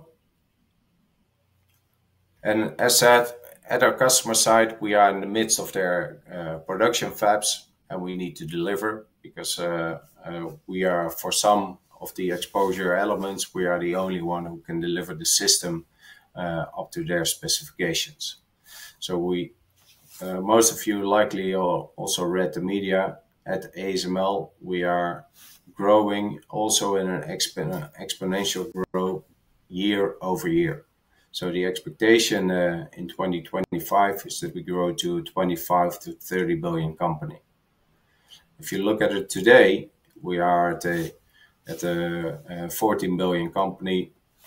So that means that we need to scale up our production facilities, our development facilities, but also in our supply base, we also need to double the capacity in the next 3 years of time. If we go to the next one. We then looked at the demand and what it would mean for ASML.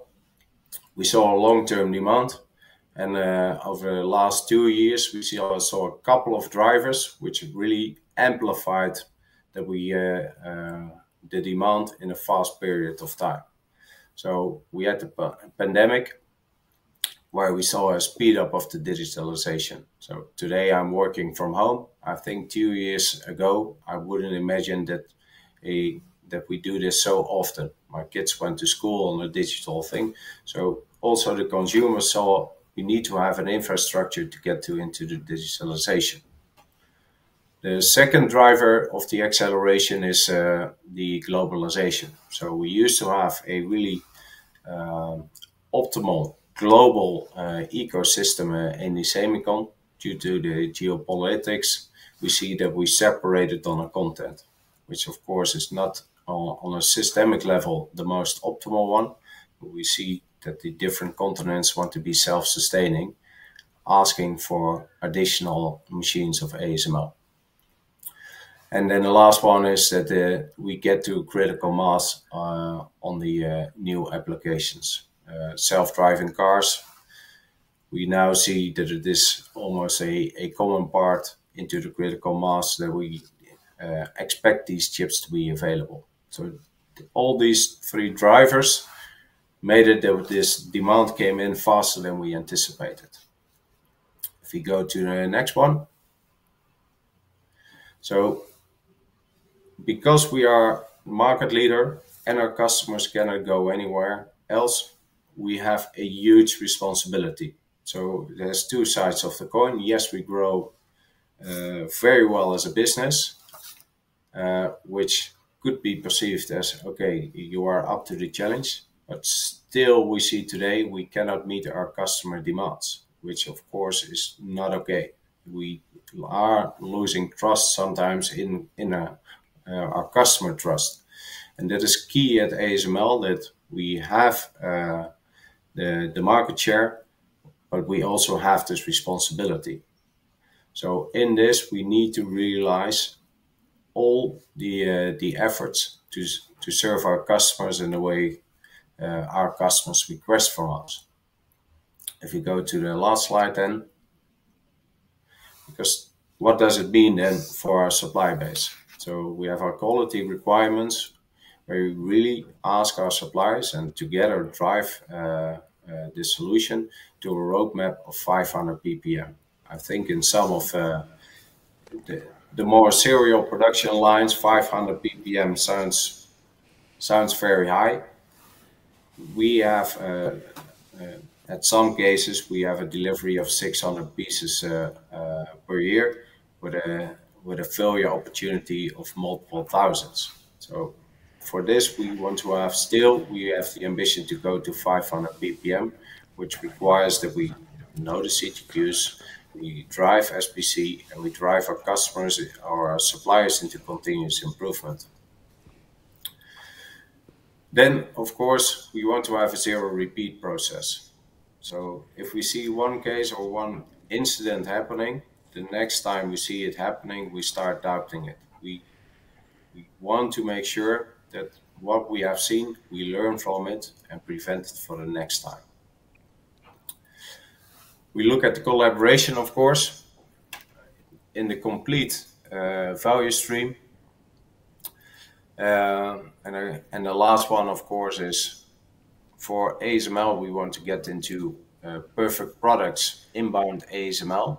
But looking at the huge ramp up, of course, we also want to see that our supply base controls the yield, because otherwise we cannot scale to another one, because then we repeat the defects in multiple times. Then on the logistics side, we also really require the reliability in this one. So first of all, we want to secure the supply chain capacity, and this perhaps is a bit a dilemma of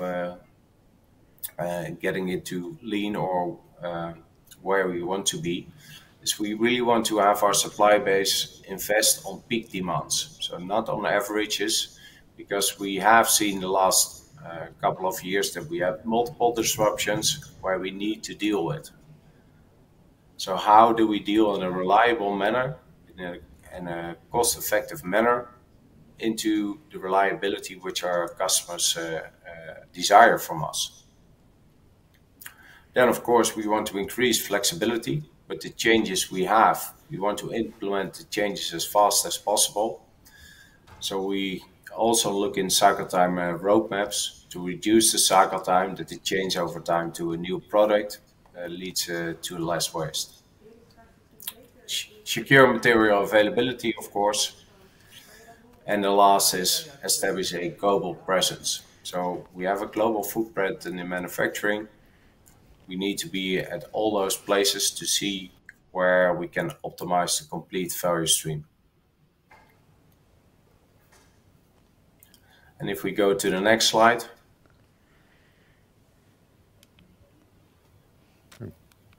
Then I think the story is we have a huge responsibility and we want to live up to the responsibility. Although we're growing, we really need to have a reliable supply chain, and in that a very tight collaboration in our supply chain to get to our customer desires.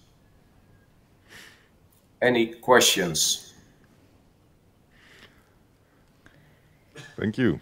Thank you, Pander. Yeah, so we're looking at questions coming in. We already have one for you lined up, because we've already talked today about requirements, and ASML has some pretty specific requirements to its suppliers on quality, right? So some of those requirements are really, really specific, and then I mean so specific that an operator at one of the suppliers' floors may think, well, what's the added value of placing a sticker a little bit more to the left or a little bit more to the right?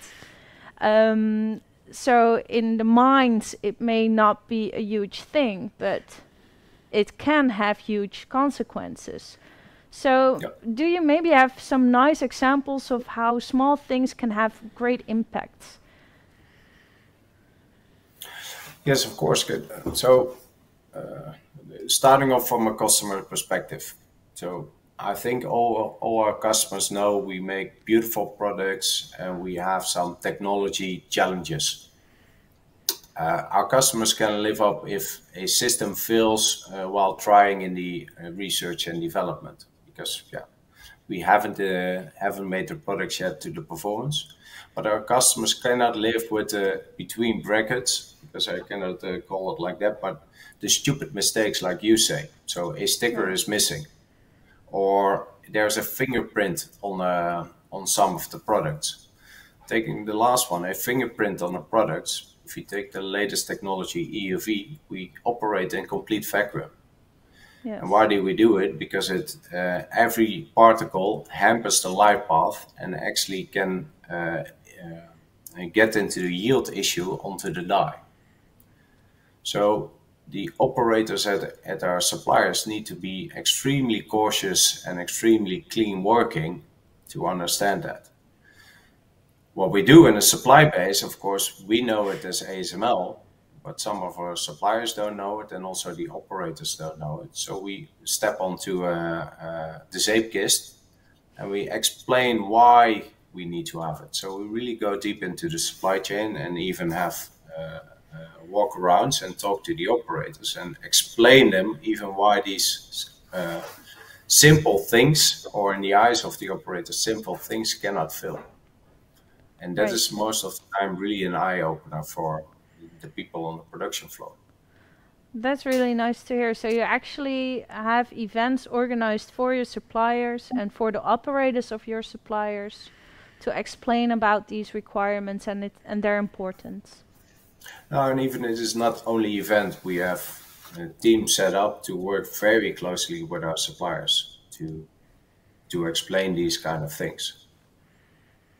Well, that's great to hear, and obviously it's working as well, since you're doing so well, right? Yeah, but again, there are two sides of this coin. Yes, we are doing so well, but still we need to have to step up, because our customers ask it from us. And that's, of course, the dilemma which we are continuously in, also with our supply base. Yes, we are doing well, so we should celebrate the success and we should see where we came from. But still, we need to improve. Yes. And that's a mindset we need to get along, while not over-flooding our people with the pressure the world is asking from us. Yeah, exactly. Well, I think Jeroen has a question for you as well. Where would you see the biggest challenges in this stepping up? Is that you might think as ASML as the most high-tech technology, so you might think that the suppliers that deliver you the advanced technology, that there are the biggest challenges, but perhaps it's maybe also on the more standard parts that you purchase from suppliers. Is it the quality, or is it the logistics? Where do you see the biggest challenge in this growth scenario? It's a big question, Jeroen, but from my personal view, I think the biggest challenge is in the scalability all over the place, and then really looking at the people side. So on one hand, I think ASML has become big because we are so agile, really on the problem solving, focusing on the problem at hand, being open on a problem and solve it. On the other hand, if we now scale up, so the numbers of last week, they said that there were 800 new joiners at ASML in 1 month time. Wow. It helps if those people have some type of standards. But on the other hand, the standards should not choke the agility and the creativity of the company today. So I think how do we scale up and get these people on board, getting into the culture of, we solve problems, while still keeping the creativity in there. And I think there's a big challenge over quality, logistics, but over multiple departments. And also, I think in the supply base, we have there the challenges today. Excellent. So that's valid then for all the suppliers, that you You want this steep growth on one hand, which brings a culture of production. We need to meet up with the growth of ASML, and on the other hand, you require, hey, wait a second, stand still and think what we are doing, and are we doing the right thing, and can we improve, and can we redesign? So that's difficult because you require that at the same time, basically. Indeed, and I think also in the growth, it is not, so think about growth, it's not only logistics. So if you have a yield issue, it reduces, of course, the perfect output. But it could well be that we also need to change design to increase the output. So it needs to really have a cross-disciplinary mindset to solve this ramp-up situation. Exactly, because understanding your redesign means that I, as a supplier, also need to understand what you require, what your purpose is, that we need to comply with. Indeed, I heard DJ say one of the first things he does is looking at what can we eliminate. Yeah. Which steps in the qualification train takes up cycle time, and do we really need it? So, and there we need to think together, is it now really worth taking the risk of not qualifying in between? If so, we haven't seen the problems, why not? Exactly. All right. Yeah, we have the questions are starting to. Oh right, you're popular. The questions are starting to flow now. So one of the questions here from Joe is, how is ASML getting the knowledge or training of expectations flowed into the end tiers past the tier 1 suppliers? So you have your first tier suppliers and then the second tier. Yes. So how, like I think the question stems from the close cooperation, like the teams that you have that have a close cooperation with the suppliers and verbalize customer needs and importance of requirements. Like how do you get it further on in the supply chain, like the suppliers that don't necessarily have the close cooperation with that team? So I just had some data issues, but I think the question is not only looking at the first tiers, but at the complete supply chain transparency and how can we look. Yes. Yes. Oh. Yeah. Yeah, so I think that for us, simple is an improvement area. And there we need to learn together with our supply base, what are the critical end tiers? And we still ask our first tiers, they have a responsibility to have their order flow right, to manage the quality of the end tiers. But there are cases, of course, where we have multiple first tiers requesting one end tier to do it. Is it then most effective and efficient to have all first tiers having their own requirements, or can we set a standard directly as ASML? I think we have some vision in there to step in and help out, but still we need to learn that, how to do it. Right. Not neglecting the responsibility of the first tiers, that they still take their own responsibility to manage the end tier. Strong message. Thank you. Yes, exactly. Thank you very much. So here's another question, and I think it's based on the 800 new employees that started in a month, because like the whole labor market is pretty tense right now. So this question from Geert is, getting the right people is a challenge for all of us, of course. So how do you prevent competing as ASML on hiring people with your suppliers? We could expect that also, question. Yeah. Of course. No, but it starts with understanding that ASML is part of the equation in the labor market. So it's no use for ASML to attract all people if our suppliers don't have any people. So, but of course we also have legislation which says, okay, it's a free labor market where people can choose where to go to. So we try not to really reach out to the people in the supply base to get to ASML. That is not allowed. But people are free to move. What we do in our interviews, or in our platforms, we can list some suppliers. Hey, if you look at ASML vacancies, have you also considered these suppliers to also look into the vacancies? Right. So to show also to the candidates that there's more than ASML only. But yeah, Okay. sometimes we get traction in the world. Yeah, thank you. And of course, it's up to any individual to choose where he or she would like to work. Yeah. So I have another question here. Let's see. They're talking about a possible risk, and it's about the customers of ASML. So on the one hand, like the advice is to have second source suppliers, third source suppliers, and then the customers of ASML, they only have one source. How to deal with that? Yeah, there comes our responsibility. So on the one hand, this is a success, of course. Due to the innovation of ASML, including the supply base, we were able to deliver a system where our competitors cannot meet the specifications. Yeah. But having said that, our customers rely on us. So that's why I say, because we cannot not deliver, we have a huge responsibility to get there. And that's why also the customer trust is key at ASML. We cannot live that we lose customer trust, because we are a partner in this sense, and we need to do all to serve them.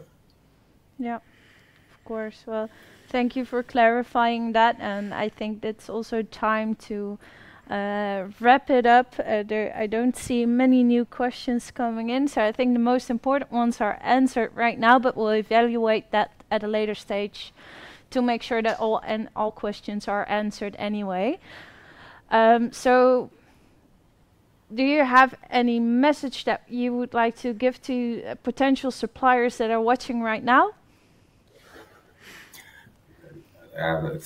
I think hopefully my message was already clear.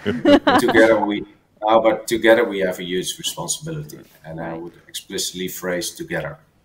So yes, at ASML we can be very challenging, but this is also what brought us here. Exactly, and in the end, we need to do it together. And the challenge, we believe that the challenge helps us and others to grow. So it's not like we challenge because we want to give somebody a hard time. We challenge because our customer asks it. And I think there we need to, that's what we expect from suppliers, that we do it together. And that we speak up to each other and that we partner to serve our customers. So the objective at all times is to grow together. Continuously improve together. Indeed. Yes. Well, on a just-in-case scenario, we learned. I like the translation from just-in-time to just-in-case. So thank you very much for that lecture. Great. Yeah, that's an interesting one. Absolutely interesting, yes. We know what to do for ASML. Yes. Good. All right. So then thank you very much for joining us today and sharing your story. Then we will move on here in the studio and ask about and talk about supplier management from a leadership perspective. So thank you very much, Pander. Thanks again for having me. Yeah. You're welcome. All right. Thank you. All right. Bye-bye. Bye. Quite a story, Eric. Yes. Eric? Eric's not on. Your mic is off, I think, Eric.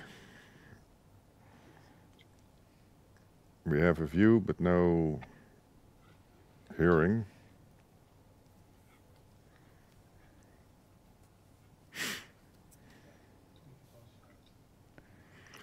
We got a confirmation here that your microphone is off. Apparently they can see that. Yeah, it's not improving. We don't hear you, Eric.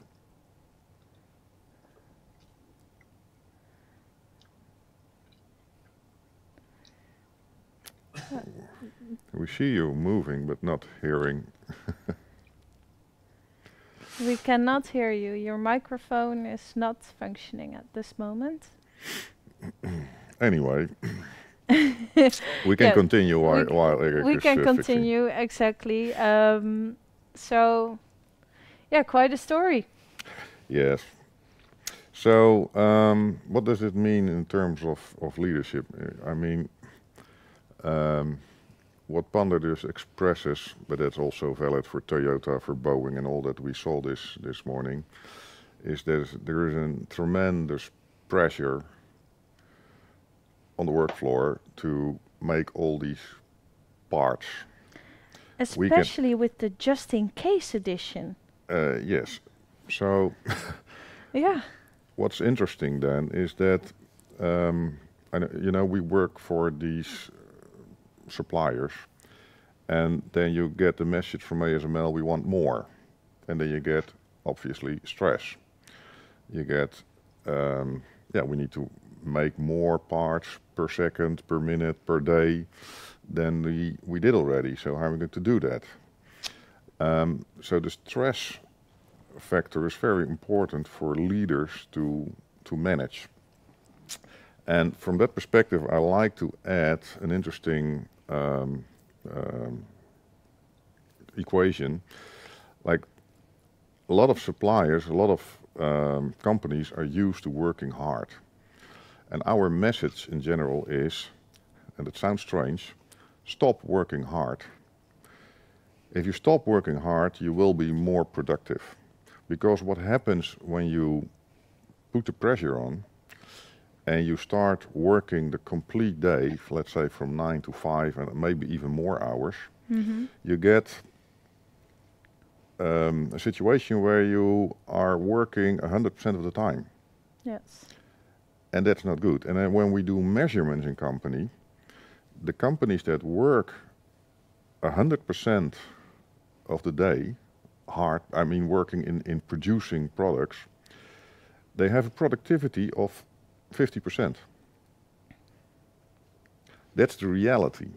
That's what measured. They don't feel it like that. They feel like I've worked the whole day very hard. I've worked even extra hours, maybe. Even extra hours. Yes. But when you're going to measure, the productivity, in fact, is only 50%. Because, like DJ mentioned it as well, you are waiting, you are searching, where's my tool? My tool is not there, I have to ask a colleague. Or if we transfer it to administrations, that's also, we always talk about production, but let's talk about the sales department, the purchasing department, the planning department. They are mailing, they are looking, they are calling. So, and that is the 50% of what we call then waste, muda, that is in those corporations where you work hard. So instead of that, work less. That's a difficult message to ASML to say, I'm going to work less. They won't like that. Well, unless you're adding, I'm going to work smarter. I'm going to work smarter. So invest 20% of the time in maintenance, in training, in learning. And we have heard it this morning several times, getting smarter, getting more competences, getting more experience. Understanding changeover times, understanding the customer requirements, etc. So you need to sit down as a team leader with your operators and working on the transformation of your flow, of your production system. Yes. And it's hard to do that because we are used to working hard. The numbers need to be produced. At the end of the day, you need, 10 production units ready.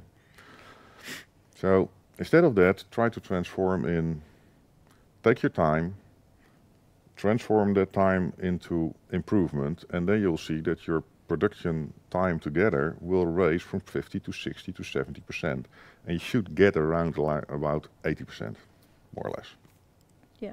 If you get 80%, you're doing really, really well. Then you're doing really well. Yeah. If you do 80% pure productive work, added value work on an ASML machine or a Boeing or whatever it is, that's excellent. That's quite a prestation. Yes. Yeah.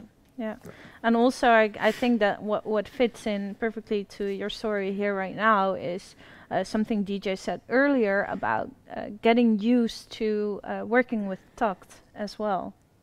Exactly. So next to the continuously improved training and sharpening your processes, like aiming for the 50%, 50%, 50%, as he also mentioned, Yes. is taking into consideration the TACT, which will reduce stress Exactly. and therefore improves So productivity. And that's brilliant what Toyota does. So they move away the stress by, and the fear that you talked about with Eric, by giving the operators comfort, giving them the trust that they are good at their job, because they are good at their job.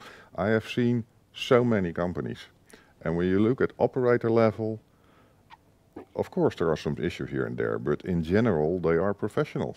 Yes. So, and when they are not a professional, they do not a professional job, then I always ask, oh, why is that? Is that stress? Is that fear? Is that I don't have information or I don't understand it? And in general, when you give that information or you give that comfort, production goes up straight away. Yeah. Wonderful. So I get a message that Eric's mic is back on All right. again, so maybe we can check. Eric, is your mic back on? Okay, yes, your mic is back on, but we don't hear it. Can you say something, Eric? Germany has cut off. Yeah, well, All right. no, okay, so that's a shame. It doesn't, yeah, we do not hear it here in the studio. It's probably a chip of Unfortunately. ASML that didn't work, right? We just blind now. Just kidding. Let's wrap up. Yeah, so, well, actually, I think another nice subject to talk about, well, still referring to ASML from a leadership perspective, is that growth that they were talking about. So not only ASML has to grow, like that would imply that their suppliers would have to grow too. But Yes. ASML is growing at a fast pace. Yes. And growing at a fast pace may bring some consequences. So Definitely. yeah, what's a good thing for leaders to keep in mind when they are pressured into growing in a very fast pace? Yes. First, and some people don't like it, but I want to see an horizon. Yes. So let's say 5 years, 10 years time, what's your vision? And I know vision is a difficult word. When you talk about The Hague, everybody's talking about there's no vision, etc. But you need to know where to go. Well, Pander exactly pointed out in 2025, 2030, we are at that level. So as a supplier, you can just take that dot, put it on the horizon, say, all right, and in that year, I want to have achieved that turnover, that capability, that quality, etc. Then you have to start working to it. You need a path, you need a roadmap. And that's the key responsibility of the top management. So leave the operators, the team leaders in doing the production of today, but make a roadmap, for instance, for your ASML customer from today to, let's say, 2030, and decide and define every year what you want to achieve. That is key. And you have to work on that every day. So when you're in your time schedule, in your agenda, do at least 4 hours of the day working on that strategy. Right. And that means a transformation in your own behavior as a leader, because probably you don't have 4 hours a day because you're running around for, well, producing the orders of today. Fixing things. Fixing things. So we Yes. have to get away of the fixing and transform it into the long-term strategy. Right. And then try to keep the balance. Exactly. All right. Let's do a last trial. Eric, are you there? I am there. Can you hear me? Excellent. you're here. with me there. All right. And yes, it is an ASML chip in my computer. Yeah, we made that joke. Yeah, I heard that joke. All right. So, Alright, I'm back. Eric, now that you're back on and we can all hear you, do you have some nice additions on the topics that we've just talked about? Because you said you heard us, right? So maybe Yes. do you have a nice addition for the leaders amongst us to give to Yes. them? Yes. Um, it always, also the previous two questions you asked me, it comes back to leadership. And what I work with when I do executive coaching or management team coaching is that whatever their mission vision, whatever their goals is, they need to embody it. Like I have a set of chartered accountants where I made the partners make sure that they keep client contact, means they have their own client and not the super A deluxe client, the one that's really sexy, but also a really normal client, normal as, the ABC work. And what you need to start to do is you need to start to think about it and how do you do it? And I'm a fan from like either develop it yourself, that's the hard way, or buy it. Like I said before, I don't make my own computer, I buy those things. So we need to develop these systems and we need to tailor make them. Like, ASML works internationally, I work internationally. And we see that stuff that works in America might work in the UK, very maybe works in Holland and doesn't work in Germany. Okay? So you need to, if you have international teams like ASML has, you need to also think internationally. And that's a real challenge. And what I tell the CEOs or the leaders is his motto, her motto needs to be, we care. And in the customer relation, in the building of that culture, what we see in companies, and I told you already, I asked the secretary about the mission vision. And what we find is that an employee will treat a customer and his problems in the same way as he's been treated by his management. So they translate it on, and that is the culture, that is the mythos of your company. And so it's on those levels as a leader that you work, because you need to embed it. And I love what Sander says, that they send teams to the client or to their suppliers and teach them why we want, your example, why do we want that sticker there and not there? And it's really important. And what Jeroen talked about, the mission visions and that kind of stuff, it needs to be practical. I'm on Friday meeting with a management team, and I have one guy in that team that once we have 4 values that the company steers with, and now they want bullets to it. And this guy has written a 6-page document of what needs to be behind each of the 4 values. I'm flipping out. Nobody is going to remember that. Nobody. No. And what does he say to us? He says, yeah, you don't understand me. I said, no, you don't understand the problem. So, it's like I'm going with the whole management team in, and we need to get this guy online. We need to help him understand that maybe 1 or 2 bullets is fine. And what you talk about, Jeroen, it needs to be applicable to everything. We cannot make a rule for every situation in a mission vision statement or in dealing with the customer. We need to make it generally applicable, and then we need to translate it in every division, and they need to then find their own way with it, rather than writing a 250-page handbook. People flip out. 50-page handbook, yeah. Yeah, I've had a client who had a 250-page handbook of how to deal with every situation. Today that would be a Wikipedia online. You can't do that because the 251 situation comes and the worker doesn't know what to do with that because it's not in the handbook. Not my problem. Yeah, you definitely would want to avoid that. Like, Yeah. and empower people by making sure they understand why they do what they do, and give them the responsibility to make decisions in the spirit of why you do what you do. Correct. Yeah. And for that, you need to flatten your company. The old model is the pyramid, the boss, and then at the end is the cleaning lady. You need to flatten the corporation and then create clear boundaries for people, what they can decide and not decide, and give them the power to do that. You need to educate them, give them the computers or the tools that they need, etc., etc. And then, I think it was Henry Ford. It might be urban myth, but I love that saying. Henry Ford should have said, we hire the people for their hands, let's use their brains too, because we've already paid for it. And that for me is really because the cleaning lady knows best how to clean. Obviously. You know, it's what you said earlier, Jeroen. The guy knows how to do his job. So let's just support him. Sorry, I get very enthusiastic about this because this is a really, really big pink elephant that runs around many, many companies. It does, and I'm really happy that we get to address it. Also, all the topics from a leadership perspective here today. I think it's really important to, well, as is being said more often today, like stand still, reflect on the process. That's what we're doing here as well. We have information, we learn, and we stop and reflect on the process. It's a really important aspect. So it's really nice that we've had the opportunity in between presentations to do that with you here, Eric, and with you, Jeroen.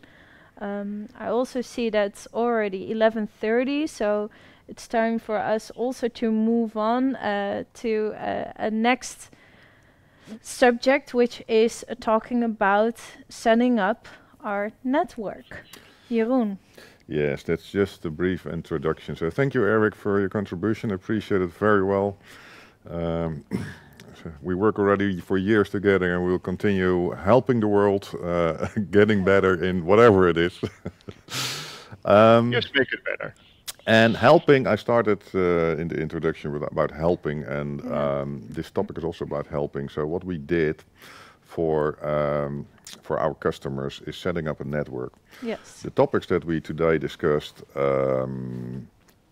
you might seem it easy when you talk about it, but in practical reality, in daily reality, it's rather difficult, because then it comes to the level on, all right, it's Monday morning, 9 o'clock. What I'm going to do? How do we implement Where do I flow? start? How do I implement flow? Yeah. How do I get the ideas of quality management across? All these kind of rather difficult things. And we support always the management teams of organizations, so that means the directors, the quality manager, production manager, HR managers, and well, the viewers have those professions, and you're on your own. Yep. You know, there's only one production manager in a company, You have and your own one. league. Yeah, exactly. Yeah. So during our 20 years of experience in this, we learned that it's good to have a community, a network. We call it a network, where you can drop your questions and reflect on it with your colleagues of other companies. So we did set up a network for production managers. So all the viewers that are now listening and are production manager, we have a network that comes together more or less once in the 2 or 3 months. We sit together and we talk about the subjects as they were addressed today as well, and we discuss about it from a practical point of view. I experienced this in my company, do you have that also? And after this event, we also start with a network for directors and for quality managers. Fantastic. So that's good to know for everybody. That is not on a commercial basis, so No. we need to ask a little price for the costs, but it's really to learn and to share. So that's another way of helping that we're going to start after this event. That sounds great. So basically we are setting up a program Yes. with topics of interest, and we are giving the interested people in similar functions the opportunity to take time and reflect. Take time and reflect. Exactly. And they also define the agenda. So we Right, do a yeah. proposal, but if the group wants another topic on quality management, on That's flow, fine. whatever it is, that's all fine. Yeah, so there's just room to sit Learn and back, reflect. kick back, relax, and Exactly. evaluate and hear other experiences from Yeah. same functions, maybe different fields, but yeah. Yes. Great. So where can people find more information about this? It's on our website, but anyway, we will email a link where you can find it and you can find all the information. All right. That sounds great. And I'm getting some live information right now regarding the Production Managers Network next week. The topic will be ERP systems. All right. So that's actually a question that the current, because there's already a group that's doing this for production, as you just Correct. mentioned. So this is actually a topic that has been brought up by the group. Like, okay, we need to talk about these systems. How do we implement it? How do we work well with it? How do we get correct data out of it? So it's really nice that we can already share a live example of how those questions will be accommodated and that it's working in a nice way. Yeah. All right. All right, we're at the end. We are at the end. So, all right, then, yes, dear viewer at home, we would like to thank you very much for your attendance and all the questions and the replies that we've received in the chat. I couldn't read them all right now, but be sure to review them because I heard there were a lot of thank yous and a lot of appreciation for our speakers. So thank you very much. It's really great to hear and to see that that we were able to accommodate you in sharing information, because that was really our goal for you today. So we will, as I mentioned in the introduction, all of the event has been recorded. We will edit the videos and upload them to YouTube. You will be notified at the moment that they are there, so you can use them for, well, review, maybe internal, maybe sharing some parts with colleagues, or well, and if, of course, if any other questions arise, feel free to get in touch. We are all here to answer your questions. Like you see Jeroen and me right here now, but of course we have a larger team here at Patagonia and we are all happy to help. So please do not hesitate to reach out. And I think this is a good time to say goodbye. All right. Thank you all. Thank you all. Have a good rest of the day.